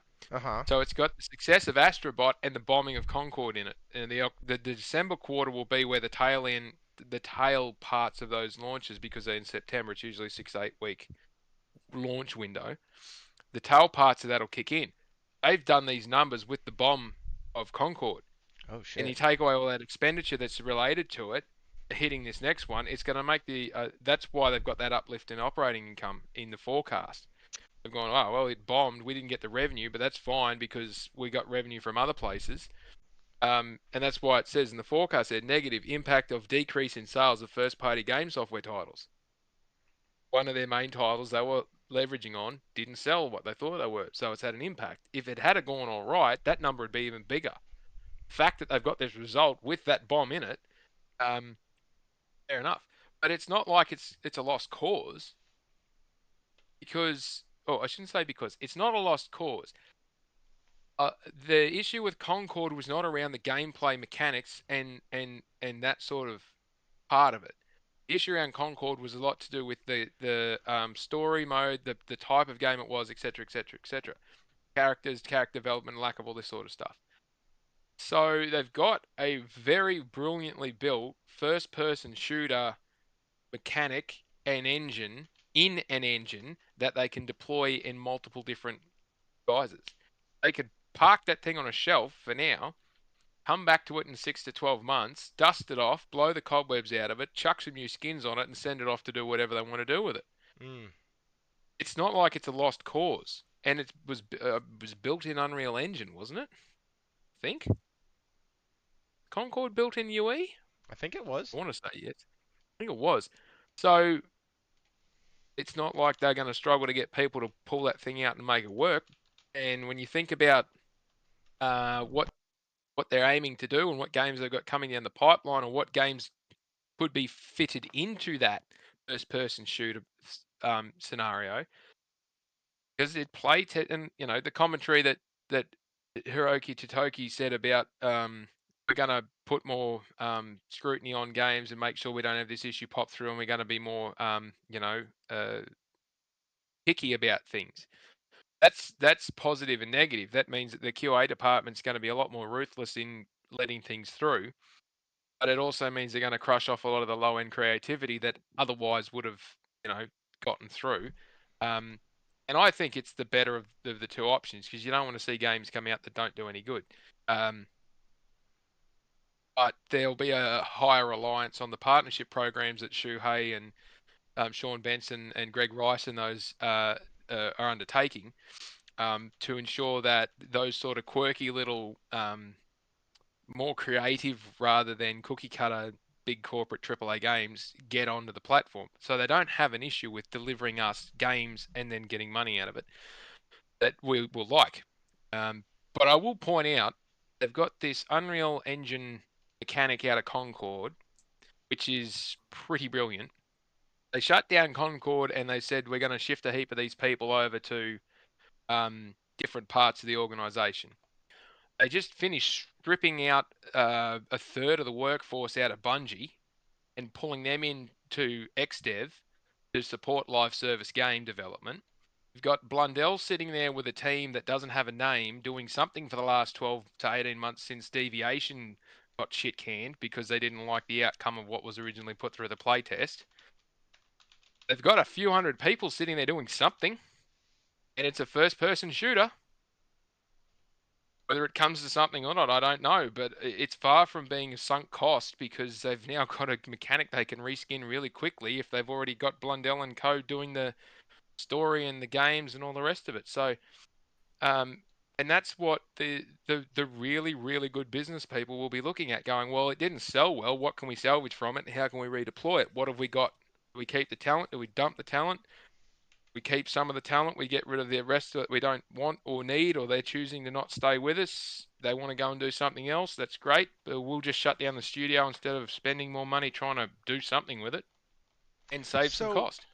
one of the things that really stood out to me, and by the way, like I don't know if you've been following chat, but folks have been like talking about how smart you are. They've been talking about like all this other stuff. Like this is why it just I was so happy that it worked out this way to be able to get y'all on tonight because like talking about metaphor earlier, talking about all of that, talking about the stuff going on with the acquisitions, it's like everybody had their thing tonight, which was really good.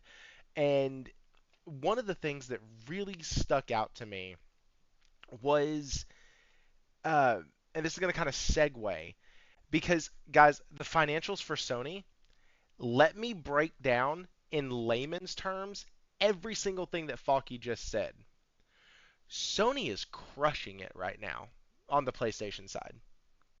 Like, they're doing all right. And let's talk a little bit about why. They had a little game that came out. It's not that big, didn't do a whole massive amount of numbers, called Astrobot.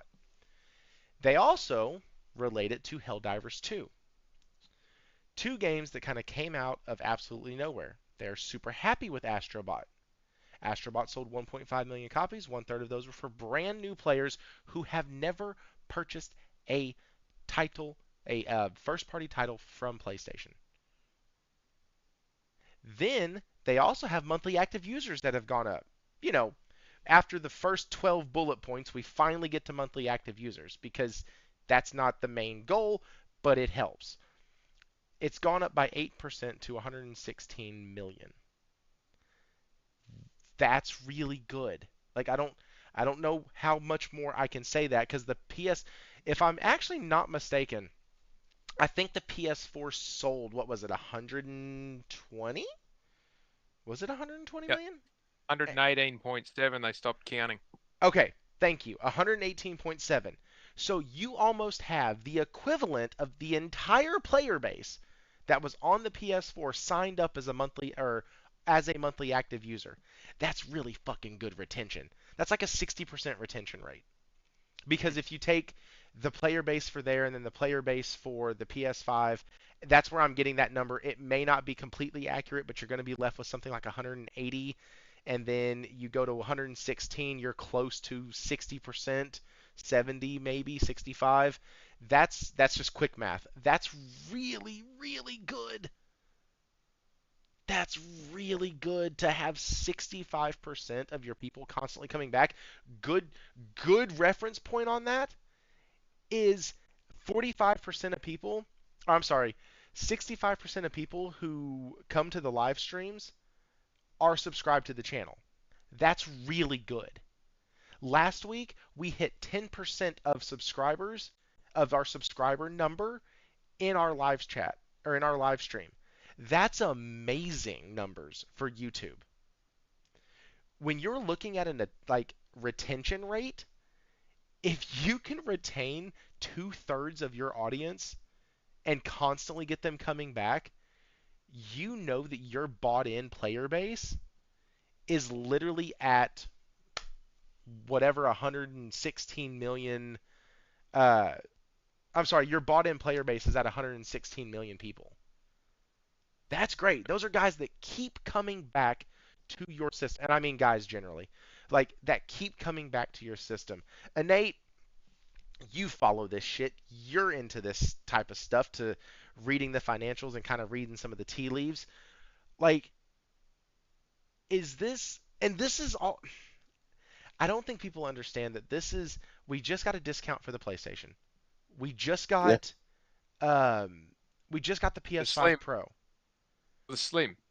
We've We got a got discount for the Slim, and we've got the Pro coming. If you want one of the original fat bottom girls, you still got to pay full bang for it. Isn't that how that works though? Nate, I don't what know. what do you think about this, man? Like, what's your take on all this financial stuff? I mean, I think you guys pretty much said it. I mean, PlayStation, like you said, in layman's terms, PlayStation is killing it, right? They, besides whatever it says on there, I mean, I'm already aware because, like I said, I try to keep apprised of the stuff throughout the year rather than waiting for the end of the year stuff. And I already know PlayStation's selling like crazy on the other stuff. Their year over year is always looking really, really, beautiful. But the key thing to take away that a lot of people were trying to drag PlayStation down and act like they were in the negative because of, the disaster that Concord was. It was like, no, like this is why I keep telling people when they keep saying, well, PlayStation should just put their games on PC day one, blah, blah, blah. And I'm like, no, they shouldn't because the money they made from other stuff is what made up the difference in some of the money they lost with Concord, right? One of the big things, funny enough, which wasn't even an exclusive, but provided a mass increase in not only console sales but software sales via the Chinese market, right? You had a mass amount of sales just boosted in this market that's largely untapped. It's still very recent when they opened the free market in China, and stuff like that. They're still getting acclimated, from a country that was cut off from consoles for years and years and years and years. So when that game came out, and people who didn't have at least a capable enough PC or whatnot, they immediately flocked to get a PS5 to play Black Myth Wukong. Like people were saying, they were treating that game like the Olympic champion. You know what I'm saying? Like Olympic gold over there. When it Yeah. came out, like, hey, China, look at what we did. And rightfully so, right? It's one of their first times with a AAA game on the world stage, that was, at that caliber, that you're talking about competing with PlayStation and, first party level studios and so on and the like, right? So they made up a ton of money like that, right? And that's what I'll say. That's my part that I take away from the financials and stuff that I've seen is that people have a really skewed or weird way of understanding the importance of why hardware sales matter and all these other things, right? Um, like per example, like I said, you got all that revenue coming up, and that wasn't even something like I said they secured. That was Microsoft's fault for fumbling that, and they just that was a gimme for PlayStation automatically, right? But because of that, they generated all this revenue from the hardware and software sales just from that, right? Now come in even Call of Duty and all these other games and Fortnite and so on and so forth, right? Uh, with you surpassing 65.5 million. Um, and them, I forgot what it was, but I know it went up. It was their the services and revenue thing or whatever, which accounts for their like microtransactions and a bunch of other stuff that they get. That stuff is soaring, and it just keeps getting higher year over year. And you know how that happens? You put more and more consoles in people's hands, and they purchase stuff. You want to know something that I do? It's not necessary, but something I do because I play on PlayStation and PC. When if I'm buying V-Bucks, right, or I'm doing something that is on both systems, on my PC and whatnot, I will buy the V-Bucks or whatever on my PlayStation because I know PlayStation number one makes investments in games that I want to play, right? So I know that they get a cut of that, and I know that money. I've seen them reinvest that money into new IPs, and games that I want to play. Like again, these are important, right? People keep saying, "Well, it doesn't matter how much hardware sells, and it only matters in player count and all this other stuff." I'm like, "No, dude, the hardware count matters. When people have these systems in their hands, they are purchasing things. It's the same thing with my nieces and nephews. They have a PlayStation now. Everything they do is on their PlayStation, so on and so forth. Like all this stuff is important when you're investing in the platform that you want, right? And it shows dividends, right? Like look at the numbers. They show. And that's the kind of thing that I try to reiterate to people when they try to say it doesn't matter about console sales. And I'm like, yeah, Xbox business is changing, but they don't have a choice. That's the difference, right? PlayStation is perfectly balanced, like all things should be, as Thanos would say. Uh, and that's just how it is, man. Like people don't. We know why people don't like it, right? You see the success on paper, what PlayStation is capable of achieving, and it's just gonna go up from here, right?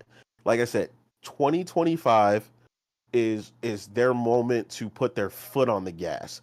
Like if anything else, right? We already talked about Ghost of Yote. We talked about Wolverine coming, and then we've got a ton of first party studios working on stuff, or second teams in these first party studios that have been working on stuff that we haven't even seen, right?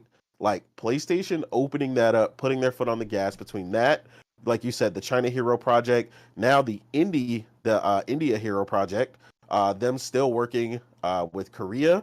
They also announced the Middle Eastern Hero Project as well, and they're also, I don't think they announced a project for Africa, but I know they're also working out in Africa and all this other stuff as well, pulling out all this untapped talent, getting to work with them and getting to help elevate all this stuff. All these things are important, right?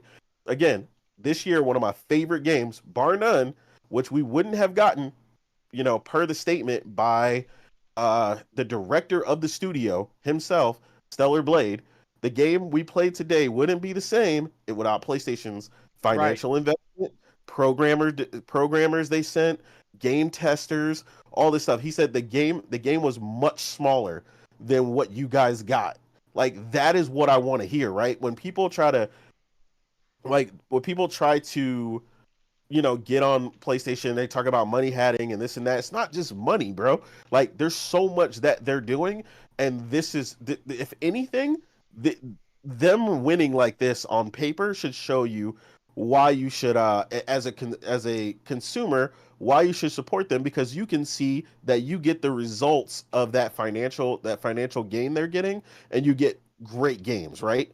Like I said, the Stellar Blade, the initiatives that they're going on and making overall, are coming to us, the gamer. We're getting those games. Like again, I got the platinum for Stellar Blade because it was amazing. It was my early runner for game of the year.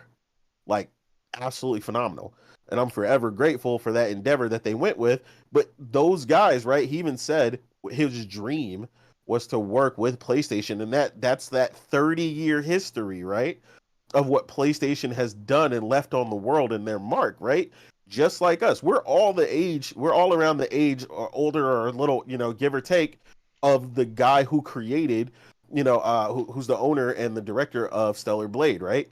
We are the people now that are creating these games, and it's like we're reaping the benefits of this 30-year run of supporting a company that puts the games first, right? And that's what I want people to take away from it, is like that financial gain isn't just for them.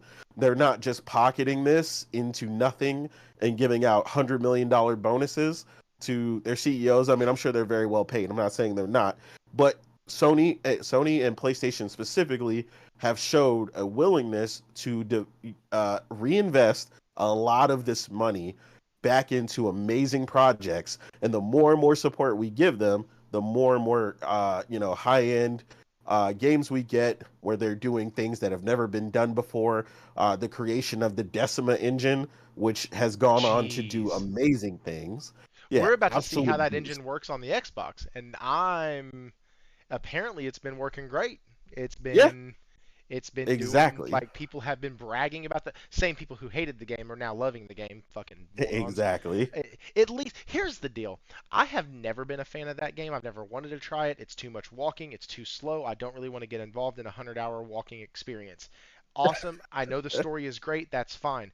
They could slap a brand new coat of paint on that bitch, and I still wouldn't want to play it. They could say it's going to come out with glitter shooting out of his ass, and it still won't excite me. But I understand, and this is what is weird to me. Like some people will look at a game and go, "Oh, that game sucks. It's stupid." But they won't sit and look and be able to go and say, "You know what? It does look like trash to me." But I can't get around the fact that 20 million people or 10 million people or 5 million people love the game. Yeah. Right? Like I can't objectively look at it and go, "You know what? That game is a complete failure." That Well, like I game. said, the key you got to take away, right? And this is the thing, say a lot of gamers struggle with, at least on the internet, the persona they push out, they struggle with saying, and this is something I always tell people, I have a discernment after playing games for over 30 years where I can tell a title is quality, but it is not for me. I'll tell people that all day long. Like, there are tons of games. The Prince of Persia game that came out recently, freaking phenomenal. I played the demo, turned it off in about 10 minutes, hated it. But I already knew that before I even played it because anyone who knows me will tell you I don't really like platformer games, which is why I went on to tell people when I ended up loving Astrobot how much of an accomplishment that was because hey, I always tell people there's an exception to the rule, right? When you something's going to come along and this is why I try things because something's going to come along and be like, dang, that's actually pretty fire, you Mm-hmm. know? But I also don't, destroy games just because they're not built for me. And this is something I really has become pervasive in the gaming culture that I don't like. And I get on people about this all the time.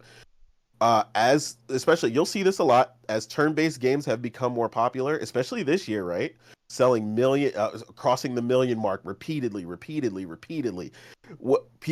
What's really big? You got a couple things that are really big in gaming right now. FOMO's massive. So if something rates really high and everybody's talking about it, people will be like, man, maybe I'll try that. It's like, look, but if you already know you absolutely 100% unequivocally hate turn based, don't come to me crying when you try that game because, and then you absolutely hate it, right?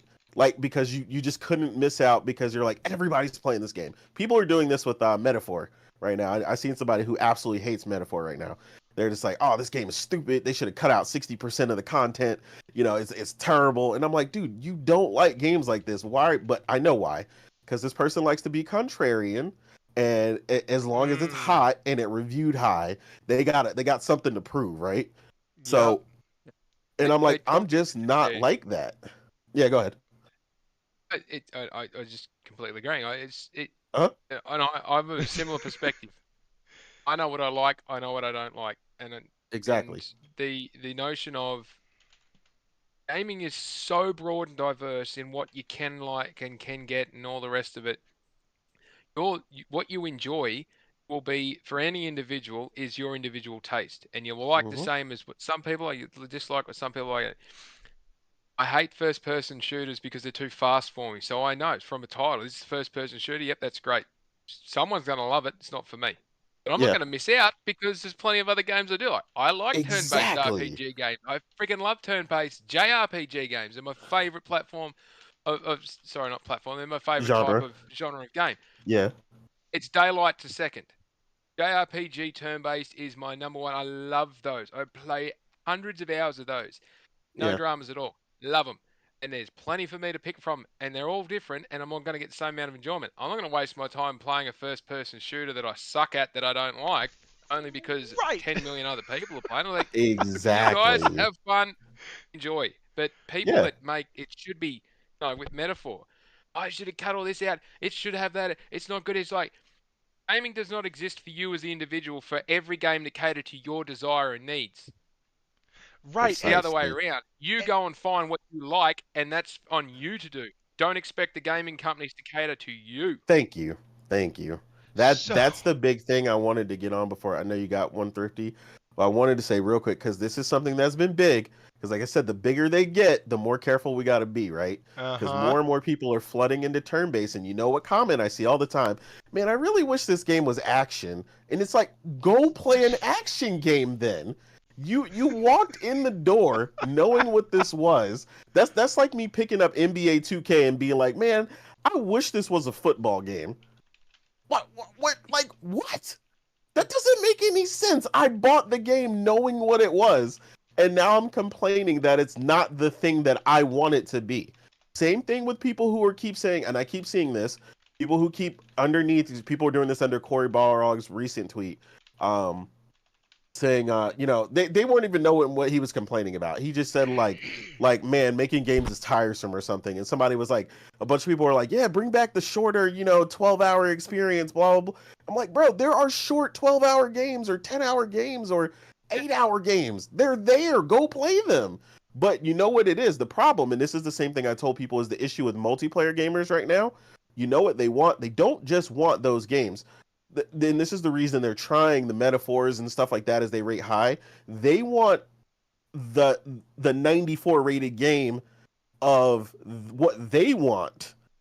So since they're not getting it, they're like, well, I'm gonna go try this thing, or I'm gonna go try that thing because that's what's getting rated high right now, or that's what's hot right now, right? And it's like, no, don't do that, because then you're just gonna complain about all the things in it that you don't like. Like you're going into this the wrong way when there's perfectly good games out there that fit exactly what you want, but again, people want to be a part of the conversation like Yeah. so so badly, and I'm like, what's I really just don't get funny it. is, and this is going to tie into something that Ron M asked me in chat. He had asked, have I ever played Near Autonoma or Automata, however you want to say it. And what's really interesting is yes, and I didn't stick with it. It did not grab me. It's one of those games that I'm like, I tried it because of the hype. Every single person and their mother told me if you like JRPGs, if you like a Oh, you good said, did you story. say Nier Automata? Yep. Yeah, I haven't finished that either. I You're not alone. I I haven't played finished it. it either. I made it to It's the heavy. first big city, Yeah, and same. I was like, this is empty as fuck. I'm bored to tears. What Yeah, am I? I have tried to start Nier Automata about 7 times. Twice for me. I own the game. Yeah, yeah. It's a I slow. own the It's a game. yeah. It's a slow burn. Jr. It's a slow burn start. And then I It's a found out there's very. 26 different endings and there's all this other bullshit and you can die. It is a Like, very heavy ugh. JRPG. It is very much a. It's one of those. I don't know what you'd call it. It's like a craft JRPG. You get your normal beer and you get craft beer, or you get that. Yeah. There's this hype around this really specific thing because it's so niche and it's so hipster and it's all this. Those near games are. You've got to be dedicated to that genre to Yeah, enjoy and you do. really respect those games. Because if you're not into that stuff and you're only sort of dabbling, don't do it. It's like a FromSoft game. Unless you are Oh, dedicated yeah, yeah, to yeah. learning it, or you're dedicated to that type of game as a subgenre within a broader genre, you will struggle. And I say that being a JRPG fan, I do not like the more recent Devil May Cry games. They're just Yeah, too fast for me. yeah. I I Devil don't either. May And I Devil love Cry Devil May one Cry and one, two, two, I one loved through them. three. Yeah, Yep, one through three yeah. were We're the brilliant same. because it wasn't. I've got such fond memories of the original ones Mm-hmm. because they weren't 110% action 1,000,000% of the time, just constant go go go, and everything was get it done as fast as you can bash the button. You had to actually think about your battles and a little bit of strategy, and it was pacing was good, particularly in Devil May Cry 2. That was probably my pick of the three. Hmm. But the DMC5 played about 2 hours of it and just went, no, sorry, not mine. And I did the same with when talk about trying games and not proceeding. I played the demo for Forspoken. Hmm. And I remember talking to Ham Solo about this. I played 10 minutes of it and I turned it off. And I vividly remember saying to myself, yep, that's a Square Enix game. And he was like, "What do you mean by that? That doesn't sound good." I said, "It was a Square Enix game. It's an open sandbox with enemies all over the place on the map. You've got some limited skill tree to start with, and you can progress it, and you beat enemies, and you collect this. That it's Final Fantasy and 1 through 15 and everything else combined in together that Square makes. It is a cookie cutter Square Enix game. It doesn't matter what the storyline is. It doesn't matter what the character sets are, or the rest of it. You could apply that gameplay to anything and call it Final Fantasy, or you can call it a Star Ocean. You could call it whatever other I Square Enix definitely, I titles. definitely get what you mean when you say I that do Yeah, too. because Like I've as a played so Square many. fan, I get Yeah, exactly what you mean. yeah, yeah. I definitely That, get that that vibe. that doesn't make it a bad game.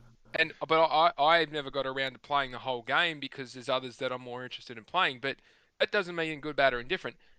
But when you've played so much of the genre and you get a demo and you go, "Yep, all right, cool, that one doesn't stick out to me. It's just part of the pack." Well, that's not a bad thing. That doesn't make it a bad game, but it speaks to, you know, how those people rated that game as the best Square Enix game they've ever played, and on the same, two posts later on X, you got this game is rubbish. It should be a zero, and you've got Mm, people saying it's a 10 out of 10 and others saying it's a 2 out of 10 for vastly different reasons. And it averages out to being middle of the road. Well, I actually think it was Hmm. quite decent production value for what I've seen and played of it, and Yeah, I it's agree. quite a good game if you can dedicate the time.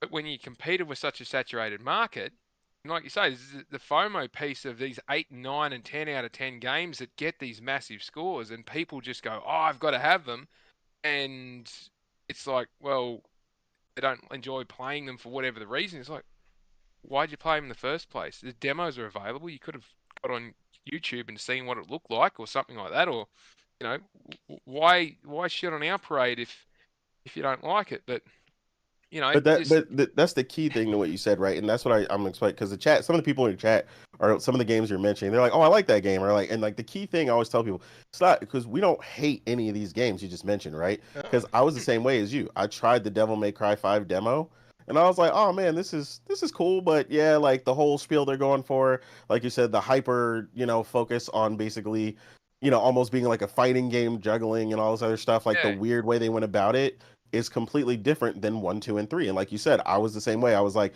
I'm not feeling it. But again, that doesn't take away, hey, I think this is a quality game that just the way they did it isn't for me. And that's all that really is, right? And like Nier as well, like I've accepted the way Nier is, Automata specifically, like it's something where I'm gonna, like you said, I'm gonna have to set aside that time and really get into it in a specific way. But one of the things that turned me off specifically was like somebody was saying in the chat, they said they platinum it's like 14 endings or something. no, there's I'm a 26. big, yeah, I'm a huge hater of that when it comes to Japanese stuff. That is one pet peeve I have, that Japanese people, I already don't like the secret ending where it's like you beat the game but then there's not, that's not really the end. Like I already hate that. Like, yeah. oh, here we But go. No, you haven't really done it. Well, Dragon Quest does this all the time. so metaphor, and before I jump over to metaphor, let me say this because this is actually the one of the conversations for tonight. We keep talking about how we mention a game and then we're like, that doesn't mean it was good or bad. That doesn't mean it was this or that. That just means it didn't resonate with me or what. And like, Exactly. we need to be able to look at this. And I did an entire video when Sony released their financials. Excuse me, guys, my voice has been trying to leave me all night. When Sony releases their financials about Astrobot, because the way it was released and the way the information came to social media was Astrobot sold 1.5 million copies. Immediately, everybody was jumping on, it's a failure, it's a failure, it's this, it only sold 1.5 million, that's ridiculous for a Sony first party title, blah blah blah blah blah, that's Yeah. this and that. And then more of the interview came out where they're like, hey, we actually attribute a lot of our growth this year in our game sales to Helldivers 2 and Astrobot. There you go. Like, um, wait. So it was good. And it was really irritating to the point where I had another video planned that day. I was talking to Warawana about this, and I had another video planned, and I was like, fuck it. I'm going a totally different direction. I am going to do this video on Astrobot and off of what makes a game a success. And I have 4 categories. And chat, let me know, chat, am I wrong? Like, let me know. I'm about to give you my 4 categories. The panel can add to this, take away from it, and I want to know from y'all if y'all think I'm wrong. So, category 1 is sales. Obviously, you do have to look at sales. If a game came out and sold 10,000 units, it's probably not going to be considered a success. Coupled with that, category number 2 is how much, or not necessarily how much was spent on it, but that does play into it. But like a lot of times we don't know that. So the next best thing we can look at is how big was the studio, right? We can look at, was it a team of 12? Was it a team of 300? That plays a difference. That's going to change the number that you need to sell to make the game profitable. The third thing that you're going to have to look at is what actually are like the people who are playing it saying and what are the critics saying about it. Like that is something that we do use to measure the success of a game. That's why there's been such a crackdown on, especially in recent months, on reviewers and review scores and how they're given and like all of that. Then you have to look at the fourth and final thing and the most major thing in my opinion. What did the publisher and or the developer say about it? Are they happy with this success? Remember earlier in the year, Stellar Blade came out, and folks were like, "Oh, it didn't sell for shit. It only sold 1 million. That's not that good." Blah blah blah. And Shift Up comes out, and they're like, "Dude, our game hit a freaking million. This is amazing. Thank y'all so much for your support and your kindness and blah blah blah. It's great. We're going to be pushing out more content for you. Massive success. We're already in talks. We already want to do another game with PlayStation." Like, they were over the moon, and folks were saying that it was bad. Folks are trying to do the same, or tried to do the same thing with Astrobot. But when the developer comes out and says this game was a massive success, like we have to look at that. We have to look at that. Objectively speaking, and go, you know what? That game was a success. You know what game I haven't played even 5 minutes of to this day, and I can look at it because of all of those things and go, that game was a success. Baldur's Gate 3. Never touched it. Same. Never touched it. But I Same. can enter into the conversation and go, yeah, that game was a success. I hate it when people look at you and go, well, you never played it, so you can't talk about it being a success or failure. Nah, bullshit. I absolutely can. How did it review? How did it sell? How big was the studio that built it? And what did the company who actually published and or developed it say about it? If I know those, I can absolutely enter into an intelligent conversation with somebody over, was this game a success or was it a failure? Nothing else matters. The way it reviews, or the way I would review the game, doesn't matter. Do I look at Forspoken as a good game that I had fun with? Yeah, I had about 30 hours in it, and I had fun with it. Was it a success? Hell no. The studio got fired. Like, Yeah, I mean, Josh said it the right way in chat, right? And that's the simplest way to say it. Spider-Man and Astro do not have the same margins for success. They cost completely different amounts to make, and they need completely different amounts of money to warrant a return on investment. Period. Astrobot's like the numbers are vague between 50 and 60 million of production budget, right?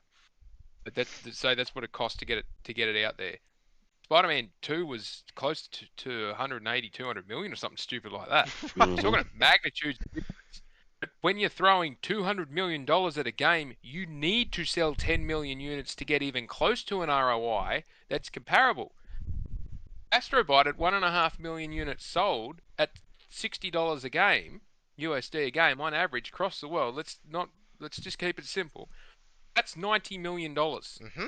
Which means if they spent $60 million to make it, in the first, was it 4 or 6 weeks, it sold 1.5 million? It's made a 50% return on investment. Exactly. Already. That's massive. It's going to continue to sell. It's not even done yet. No, and more importantly, as you pointed out, 37, was it 27 or 37%? You said 37. 37%. So over 1/3 of these people new purchases of first-party games, Yep. Yep. which means they're likely new purchases of a console. Yep. Which means that average revenue per user, which is also referenced in the financials that we talked about with the Game Pass and Xbox never tells us, PlayStation says, hey, our ARPU, which is something that Logic and Brap and myself bang on about all the time and have for eternity, average revenue per user is increasing. So if you've got more people coming on, and more consoles coming into that segment that are new to Sony, not replacing the PS4, but are new to Sony, Hmm. and they're spending more money. That's how they continue to grow their business when the pie itself is not necessarily growing for them. And this was an argument, the discussion we were having 6 to 12 months ago when the whole thing started slowing down and downturns and all that shit after COVID Hmm. was, well, if the pie's not increasing, how do they make more money? Well, they look at PC. They look at engaging through different strategies. They look at engaging new users. Well, they just, what's one third of 500,000? Over 500,000 new customers in that quarter, potentially brand new to the organization. And now they've got an exposure to this 5,000 and plus game catalog that they can go and pick from, or they can buy the subscription for whatever $100+ for the 12 months it is to get all these games that are in that program, depending on where they are in the world. Hmm. Like this is that economies of scale shit that business people love to talk about when you get them into the platform and then you grow them from there. It's Now, Falky, what I they don't know if it severely was undervalued you. on the Microsoft side. Was it you that had said that the fallacy of, oh crud, I think it was you that replied to somebody about this, but the fallacy of continual growth is leading to the destruction of companies. I think that was you. I think Yeah, that was you. Uh, because you're right, like because that was a huge question. Like, well, what happens when we finally plateau? Well, how do you have to get creative. You have to innovate. You have to be like, okay, listen, how do we get more people in? What's a market that we haven't tried in a while? Well, kids don't really play on our systems. Maybe we should try yeah, that. Let's go. yeah. Astrobot was a big deal. It was a great tech demo. Everybody said that they wanted a full game out of it, would have loved to have a full And they game. gave us one, and it was They amazing. and it was Yep, and it's been supported. fantastic. This proves that it was the right decision to do that and give a full game because it's been supported. The Yep, I sales bought it. numbers say it's been supported. And Well, and it's and everywhere. Like they, I think that anything short of, and now this is where you get into, okay, so I've kind of talked about a little bit of success. Chat, okay, chat is talking about stories now. Everything. Lego Horizon will be okay. So yes, so that's the other thing. Right now we have one leg of Lego Horizon. We have one factual piece of information, possibly two if somebody can tell me the size of the studio. But right now we have two. We have half. So people are jumping on the Metacritic right now of it being a 71. I don't necessarily. I like waiting. I don't like going off half-cocked on things at all because this is the internet, and everything I say here is here forever. And so I try to make sure that when I open my mouth and I give a definitive statement about something, that I know what the hell I'm talking about. I have been called a pony. I have been called coping. I have been called lax on PlayStation, or just because you like that game that you want to wait on it. And no, it's a kind of a combination of a little bit of what Enate said, in that I can play a game for 10 minutes and tell you if it's trash or not, or if I think it's trash or not. That's fine. That's totally it's called different than experience. right. That's totally different than me looking at a game and going, "Oh, that's going to be a success or a failure based off of one leg of the four pillars of information that I need." And so, because of that, I'm not willing to say that this game, that Horizon, Lego Adventure Horizon, whatever the fuck it's called, I'm not willing to say that that game is going to be a success or a failure. I know that that game is probably never going to grace my PlayStation. I don't play Lego games. I own all of the Harry Potters and all of the Marvel ones, and I've played literally two of them. So, like, I just don't do Lego titles. They're not my thing. Luke It's not Skywalker, targeted. yeah, I'm not the target. I'm just not. You're not the target. And that's fine. But I can still enter in on that and go, hey, listen, I know that this could be a night where we sit and we bash Lego Horizon and why would Sony do this and why would they do that? But we don't know what their expectations are. We might hear that this game sells 1 million copies and they're kind of using it like they're using Astrobot to reach that younger audience and in hopes that it pulls them in because maybe I told my kids about the game tonight and they were like, "Oh, they made a Lego version of the game with the big dinos that you kill?" Yes. Yes, they did. And like my son looked at me and was like, "Oh, that sounds fun." Because he likes Legos and he has seen Daddy play Horizon Forbidden West and Horizon Zero Dawn. And so he's like, "Oh, that's cool. How many of those new purchases do y'all think were casual players?" Like, how many of those new purchases were the Call of Duty guy or the Fortnite guy who has kids now and whose kids saw Astrobot and were like, I want to play? Like, it's not outside of the realm of possibility. And that's where people I think get all of this wrong that a game when it comes out has to be labeled a success or a failure. When Horizon Zero Dawn came out, it didn't blow the doors off of anything, but it had legs. It also had a $15 sale that happened like 2 years after it came out, which is when It I had bought it. legs to the tune of 20 million. To the two, it, it had legs, and I think Astrobot is going to be another game that has that. And I think that Sony, with what they've showed us with their financials, that they can actually take chances on games. And we always talk about, and we always, this stat is always brought up, that you have about 3 weeks after release to make your money on a single player game. Sony looks and says, you're right, but because we're going to do 3 weeks. And then we're going to do 6 weeks in this case, 7. And we're going to have it to where we're going to have our financials come out. And we're going to highlight Astrobot in our financials. What is that going to do? It turns heads to it. It says, hey, look at this. Look at what it's done. Have you ever bought one of our titles before? You can join the 37% who also used us as their first entry into our platform. Come on over. Then we're gonna probably have some sort. They did the DLCs for it, the add-ons, which I think they released the final one last week or this week, I think. And like they've done all the time trials, they've kept adding, and they can take these games and these IP because they are in a healthy position, and they don't need every game to be an 11 out of 10. They don't rely on every single title to knock it out of the park. They can take chances on these titles and do the things that all of us are screaming for. Like the China Hero Project released Fist and released Awaken Astral Blade.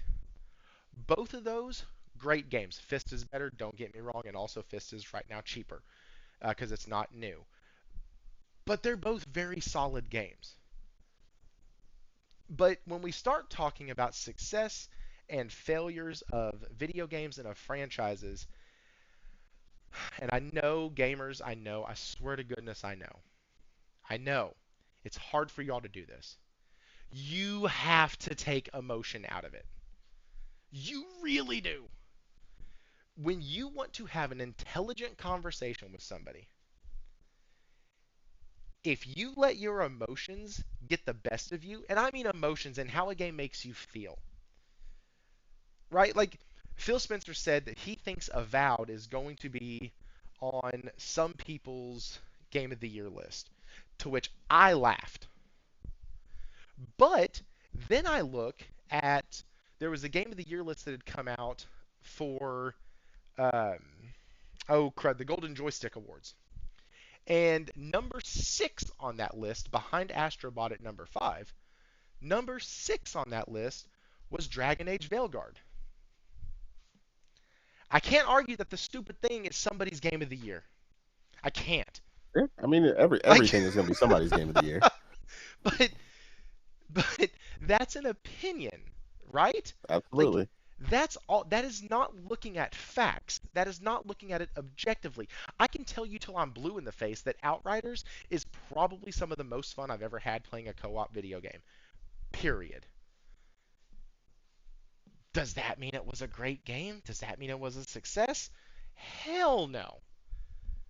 People Can Fly barely made it out of that. By the Yeah, skin of barely. their teeth, they made it out and they're still open. Just. Yes. Did you say just made it out? Yeah. Yeah, just. Only just. Mhm. Yes.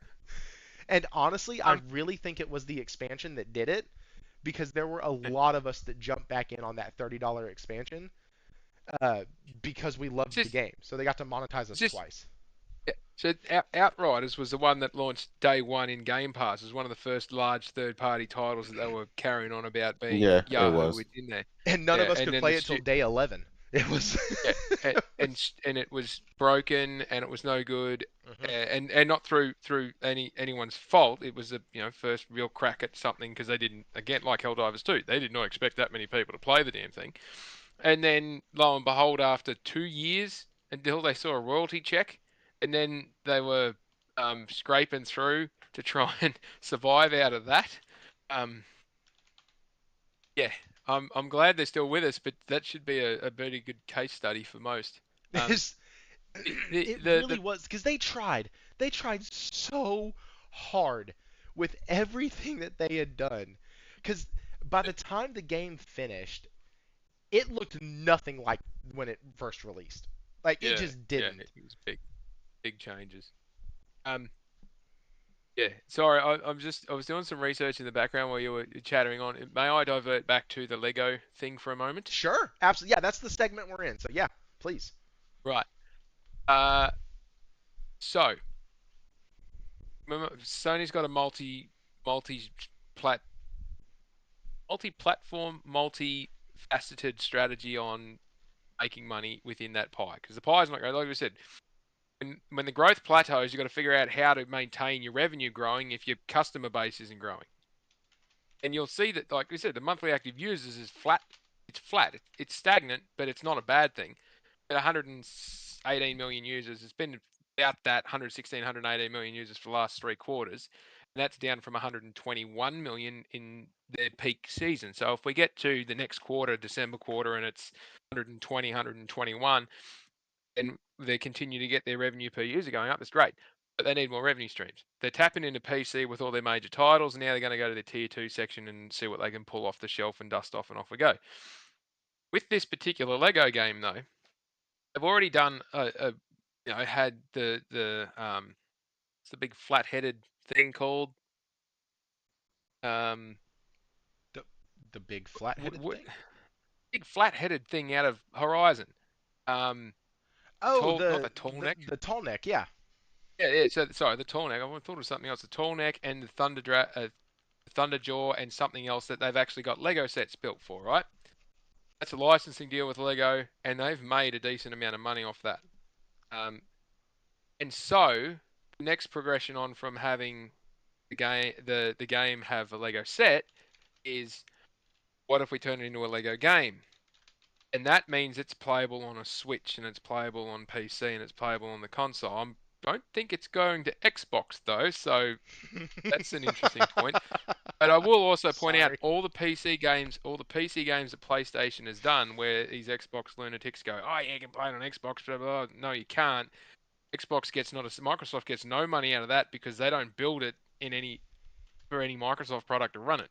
Sell it through Steam, which is Linux based. It's not it's not Microsoft based. So, you know, go do one in the corner effectively. But if you look at, and again, like you said, it's not aimed. You said yourself, Thrifty. It's not something you're going to play. It may be something, I don't know. Nate, are you going to play it, or does it interest you? I'm not sure. It it it doesn't necessarily interest me Hmm. beyond to an individual point, but it's certainly got my wife and son interested because it's the sort of thing that they would like to do, and because it's couch co-op, 2 player. Hmm. I can sit there with my son, and he's seen, like you said, he's with the other example, he has seen me play Horizon. He's interested in it, but it's a mature type, it's a at a gaming maturity level that he's not up for, and he doesn't have the dedication to want to do those long hour grind style RPG games and story based games, all that. He just doesn't have the attention span for it because it's not what he likes to play. But the Lego games, short, bite-sized chunks, very specific levels laid out, so they're progression through them. Start, finish, collect all this stuff, break everything. It's good fun. If I can do that with a story that I enjoyed, sitting next to him on the couch, having great bonding time together and having a good laugh, I'll buy this thing day one because that is the sort of engagement I want to get out of owning this sort of stuff. But what does that mean in terms of translating to sales? Well, you look at how good the Lego games sell on general. Most of them will have a launch month or launch window 2 to 4 weeks in excess of 3 to 5 million units. If PlayStation has spent 4/5 of nothing comparatively to their other games, say this is a $50 million budget game, I'd be surprised if it was that because none of these other Lego games that come out of Warner Brothers and DC are. If they've spent the same amount of money doing this as what they did with Astrobot, and they sell 3 or 4 million in the first month, they will have done phenomenal amounts of revenue on it. And it's well, let's look at what other titles we can do because what else is there that they could potentially swing into a Lego game? I don't know. Go through their whole slate. You could pull a heap of different IP off the shelf. Uncharted might be next off the blocks. Who Yeah. knows? There could be other IP that they own that we haven't seen for ages. They might wheel out and turn into a Lego set and off we go. The cost of building a Lego game is nowhere near close to what the other big ones are, but Yeah, I agree. it opens it up to an entire because that game style and that play style it opens up to an entirely different audience with an IP that PlayStation can just whip out and change into something else really quickly and get a massive rate of return on investment for. And most of the time, they don't even have to build it in house. Well, and I just it's like what farm Josh it is out, saying in license it chat. out. Josh is talking about Freedom Wars in chat that's coming out. It's a Sony IP being made by a studio they don't own and being published by Koei Tecmo. Yeah, They don't have to do yep, fuck all for that. no. But and that's like you remember we had this conversation 6 months ago where the bosses of Sony came out and said we want to be more involved in IP from the ground up and getting in early and all the rest of that. And everyone went, oh, they're going to buy more studios and do more games. Like, no, no, no, no. Big dollars comes in from building an IP like Dragon Ball, or building an IP like Infinity Nikki, or in building an IP from the ground up where they've got not just the game, but they've got an anime tie-in they can do with Crunchyroll, or they can do movies, or they can do this with animation studios and all that. That's the breadth of this multifaceted approach that Sony has as an entertainment company. That's where the genuine value comes into this value add proposition they're talking about.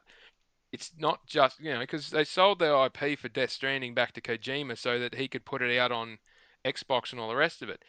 And there'll be some Death Stranding 2 exclusivity piece that's part of that as a trade-off, and Sony's doing all the publishing and all the rest of it. And they've allowed him to maintain control of the IP for whatever that other thing he's doing for Fizzint or whatever it is. Fizzant and OD and Death Science, Stranding are all yeah, his. yeah, science. So that is all his IP now, which means that Kojima Productions actually has something of value, which suggests to me that he was willing to give up something to get that IP back. I don't think he's hanging around in gaming for much longer. But if he's dedicated to making Science as his last game, and we're talking 2030, like be real about this. That ain't coming out on a PS5. That's a PS6 game. Whatever the hell that looks like. Kojima will be nearly 70. I Wait, keep how things old in is he? perspective here. He's nearly 60 if he's not in his 60s already. Is he Yeah, I think really? he might already be in his 60s. Yeah, he just looks good He's for his age. Bro, he is. I hate that white people age worse than every other single ethnicity on the freaking planet. It He's pisses me 61 years off. old. Go ahead. Yep, 61 years old. Yeah, So, he definitely does and not we're, look good. and yeah, 6 years. He'll be nearly 70 by the time we get to that point. And he looks really good for his age. I will thought he agree was with you on like that. 35 or 40, to be quite fucking honest with you. I had no idea that he was that old. So think about that. He was mid-30s when he wrote and made the first Metal Gear Solid game on PS1. Just let that sink into the grey matter. He was Really? in his mid-30s, early to mid-30s when he made that game. And that was the blueprint that is Sony's bread and butter. Story, narrative driven, start to finish, that's their bread and butter.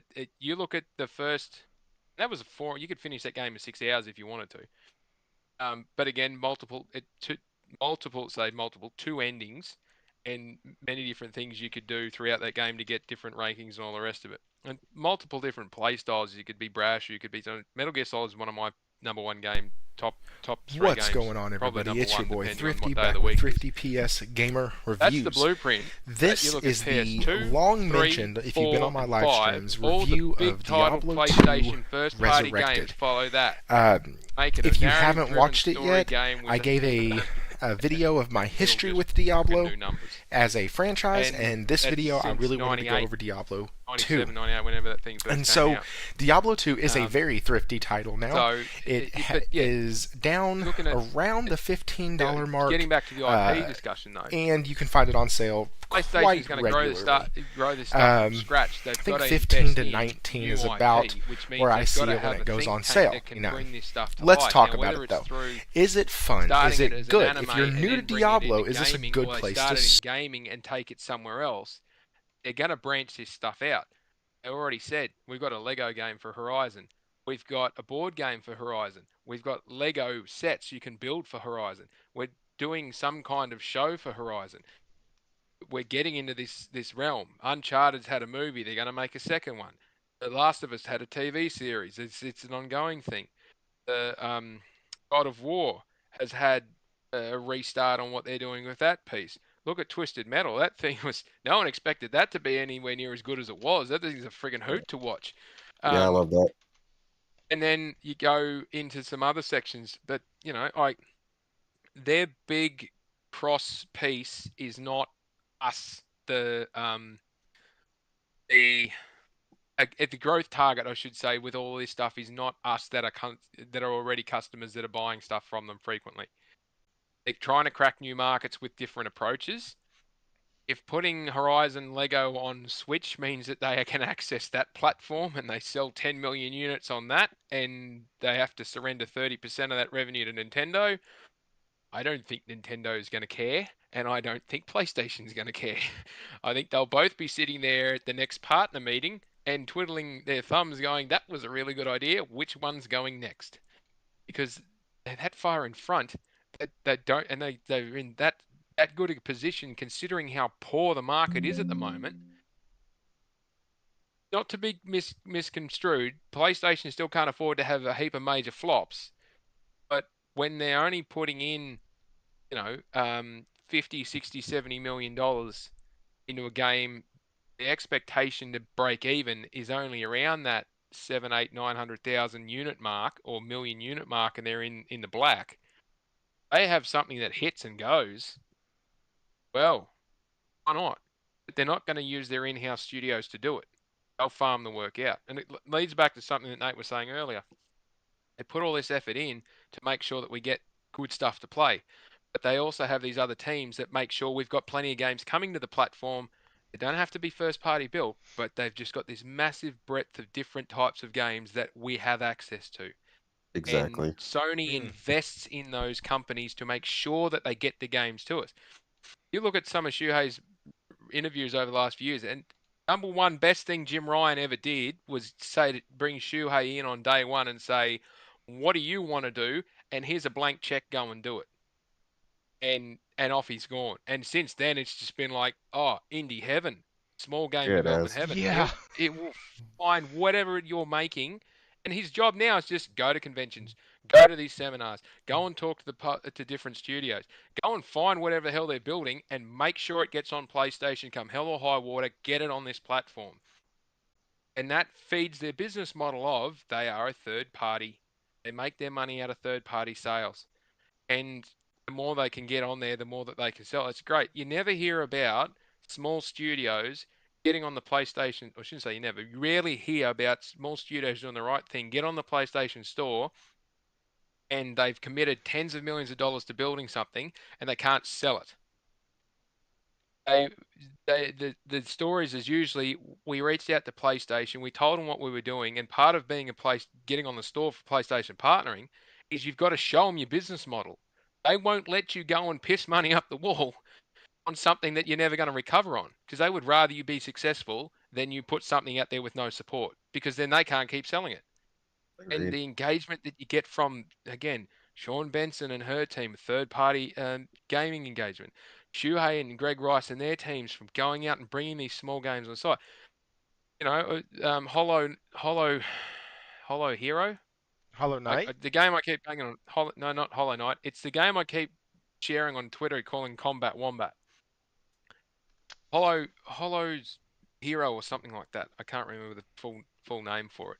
But I should, but I just keep calling it Combat Wombat. They were at PAX. We went to PAX, and I got to talk to two of their team. There's 7 people in that team. 7 people are building this game, and I play tested what they had available, and it plays as good as anything that is currently available game as in terms of a third-party action game. But they want to polish it more, and they've been chatting with PlayStation, and they said, "Oh, we've just built the whole thing in UE5. There's 7 of us building this game in our spare time." And UE5 makes it easy, but chatting with PlayStation and doing it with Steam and these other ones, we can build this thing how we want, and it runs on this engine across all these other ones with minor tuning here and there. The PlayStation made sure that we didn't overcommit, and Steam made sure that we had access to their piece to build this thing to make it work for PC. Platforms most of the platforms, if you pick up what I'm putting down, are supporting game development from third parties because it gets on their platform and they get something out of it. They want them to be successful.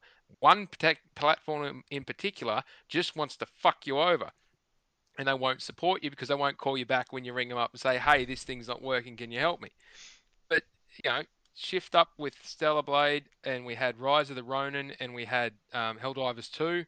Yes, PlayStation's published it, but it's on PC, and Arrowhead has been, really happy with how they've been treated. You've got what's the other big one that we were just talking about Astro. recently? Not Astrobot. It's a third-party one that came out recently. We were just talking Oh, about. What was it? shoot. Sorry, it's late. Yeah, Crap. Black Myth Wukong. that one. Yeah. So I knew what you meant. I just couldn't get it out of my yeah, mouth. we were just talking about those guys had help from PlayStation, and yes, PlayStation's what they get out of it because they're always what's in it for me. They get an access Hmm. into the market, the Chinese market, and then we're talking about before the Indian market. They've got hubs set up in Spain. They've got a development hub set up in Malaysia for that part of Asia. They got one in Singapore. They got one they've set up in Brazil. They've got one that they're setting up um, in Vietnam. They've got another one that they're setting up in parts of the middle. Like Like the they got their the feelers India Hero project. Like, everywhere. yep. Yeah, and And and it's you've heard how, like, the story of how, like, we got Stellar Blade, right? It was because yeah, they were building it, ran out of money, and went, "Can we have some money?" And the original investor went, "No, no more cash." And they basically, as a last resort, he's just, "Well, here's the Hail Mary. Pick up the phone. Hey, can I have some help? No worries, guys. We'll send a team over and we'll have a look." Shuhei shows up and goes, "Give me a minute." Calls the big boss and says, "Send the checkbooks and send the production team. This thing's a goer." That's his job. That is like someone with that much experience. And I know that the chat and the stream can't see me. I'm on camera and I'm waving my hands around like crazy.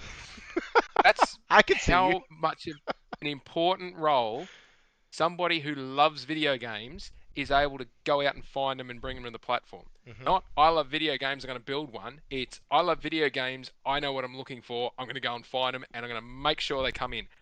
Some way or another, we've got a way of supporting you, whether it's All you want to do is sell it on our platform. Here's the quality controls you need to provide and the assurance you need to do. Or do you need funding to help bring this thing to light? Yes, but that'll come with conditions, and usually it's we will publish it, and you've got to sign over the IP or something like that if if it's a serious enough game.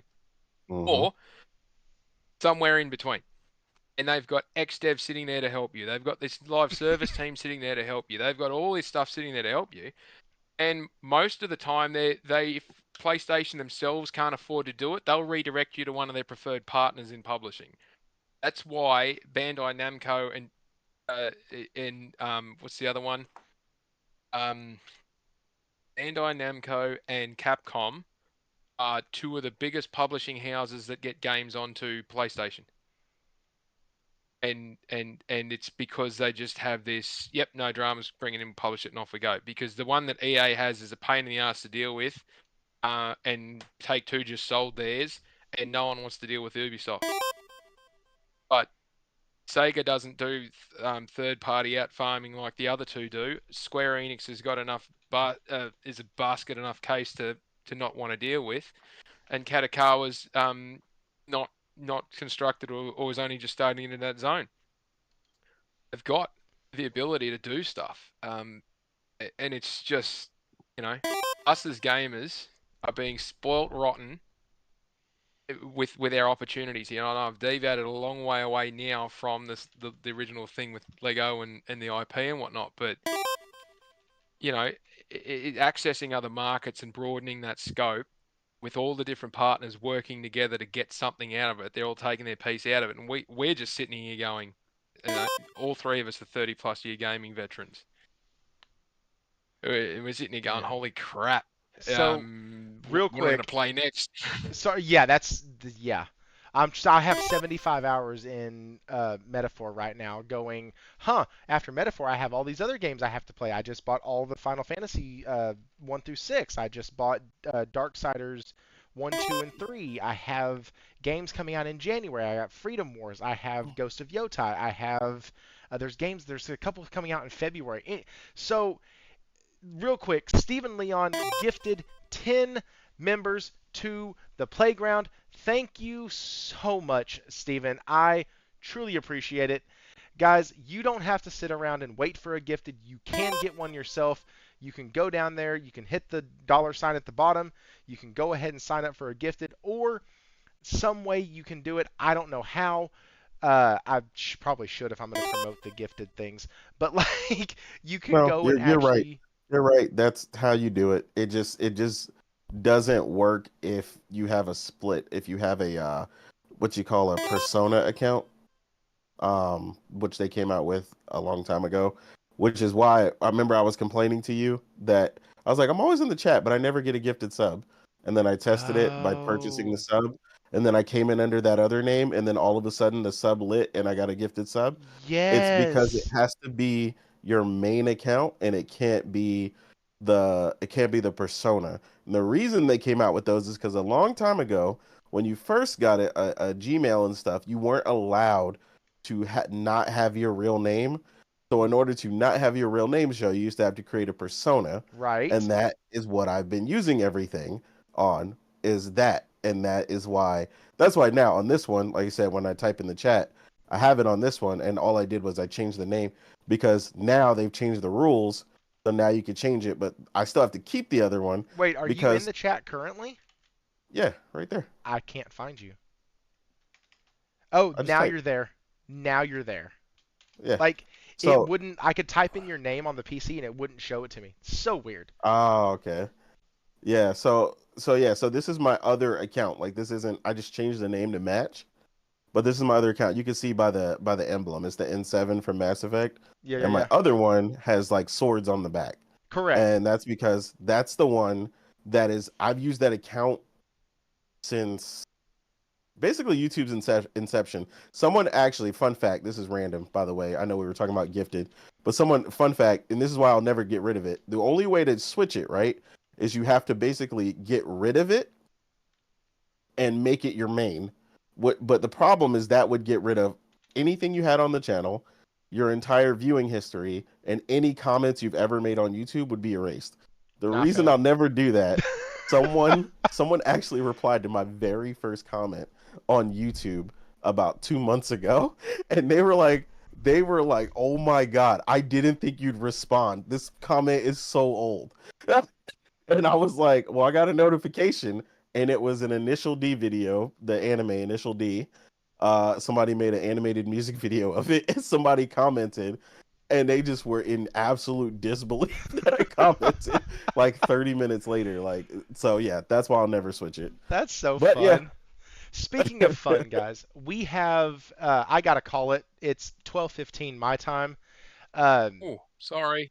no, no, you are totally fine. I knew what oh, I good. was doing when I wanted to get to this topic because I'm so sick and tired of people who do not know how to look at shit objectively and always want to infer their emotions into something.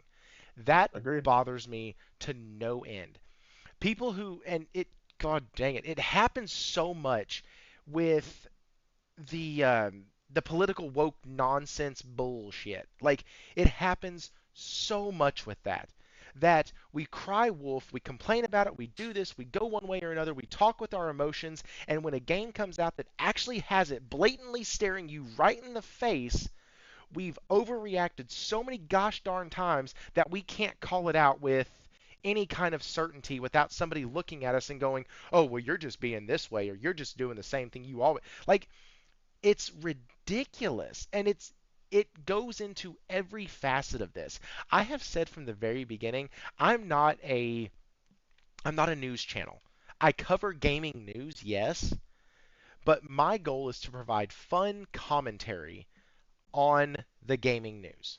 So we get there, but I want to provide commentary. I don't want to break stories. I don't have access to insiders.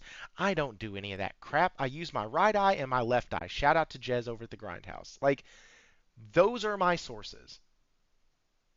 And I only want to look at stuff objectively.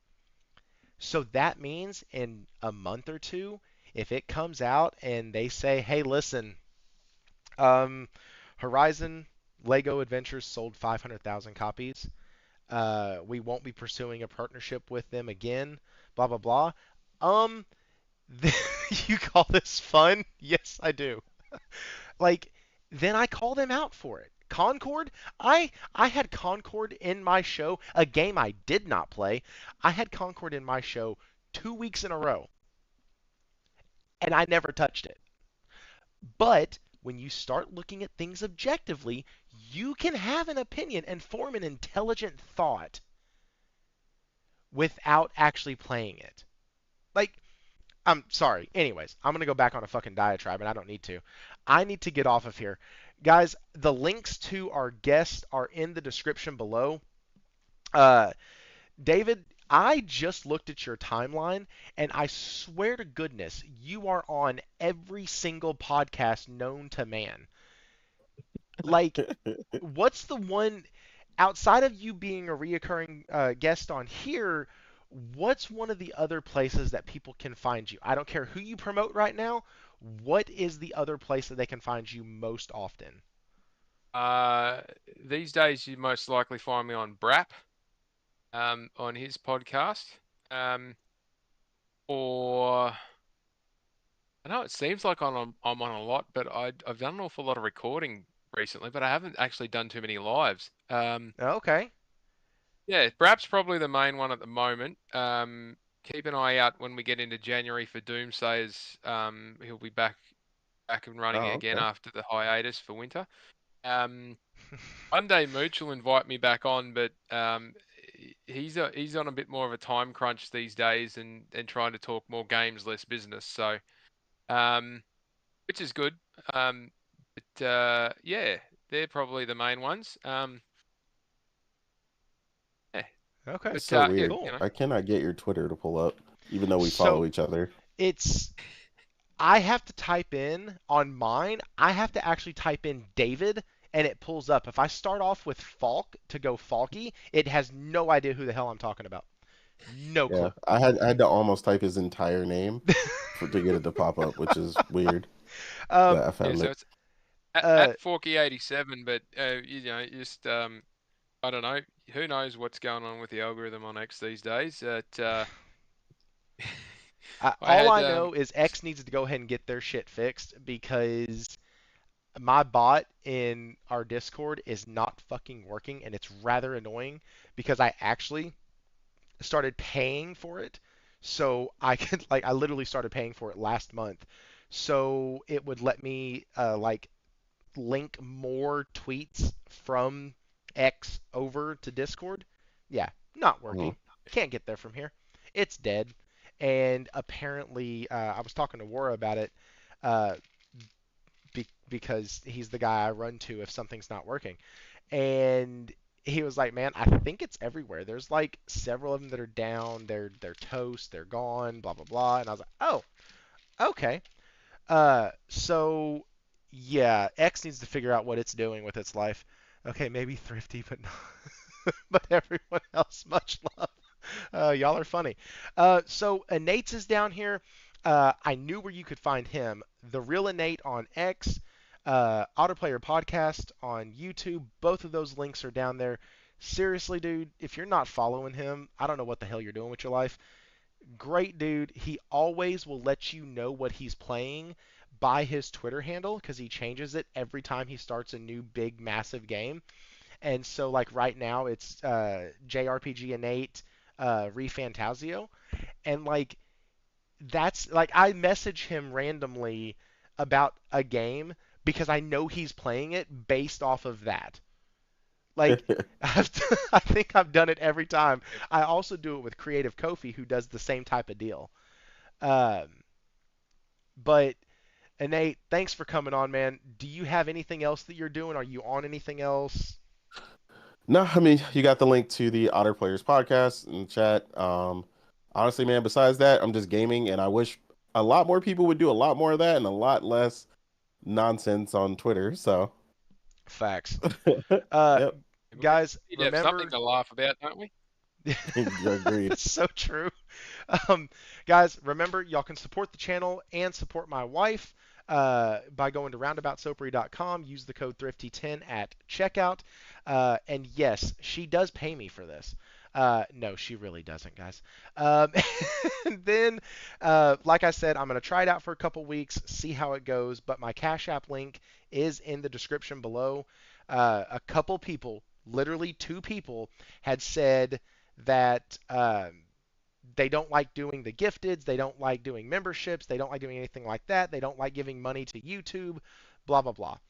Yeah, they So, like to give it straight to the actual creator, and so so I understand listen, that. the option is there. If you want to, great. If not, if this thing goes 4 weeks and nothing happens on that, then it'll just be taken off because I don't want this to seem like I'm in it just for the money. The money's nice, don't get me wrong, but that's not why I'm here. I would be here if y'all didn't pay me a fucking dime. I did that for 3 years already. I would do it for three more. Uh, but yeah, Have so you noticed have you noticed that he's put a strike through on our names, Nate? no, no, In no, the no. chat? Click on it. In the Click on it. description? You have to click on it. Once it expands, that strike through goes away.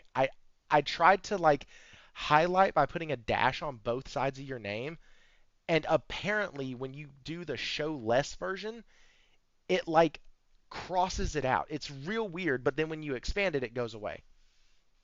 Yeah, right. Okay. I'll take you on face value for that one. I got a picture. I'll send it to you.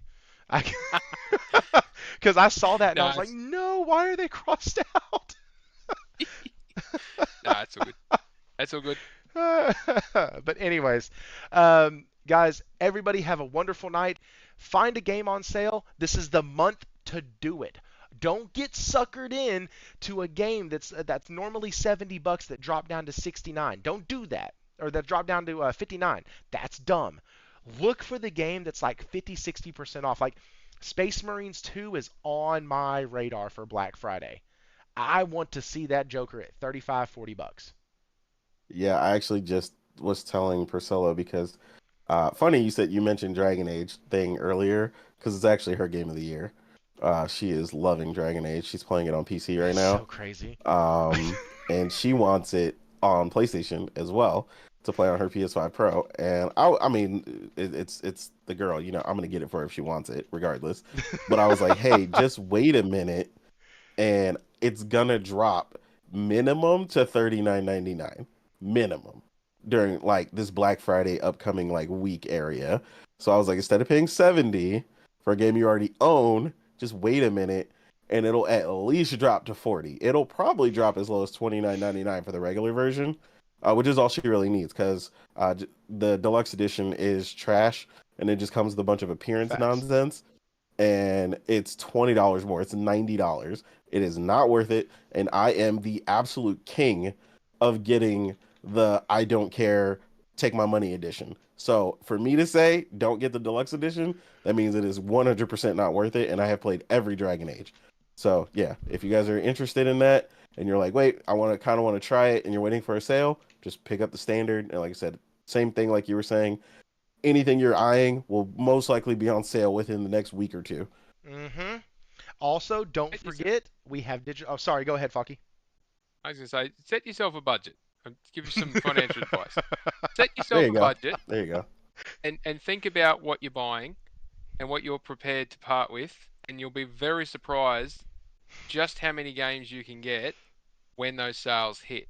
Mm-hmm. And Absolutely. again, if you can wait, if you can't wait and you have to have it then and there because you're excited about it and it's what you want, great. Enjoy it, enjoy it, enjoy it.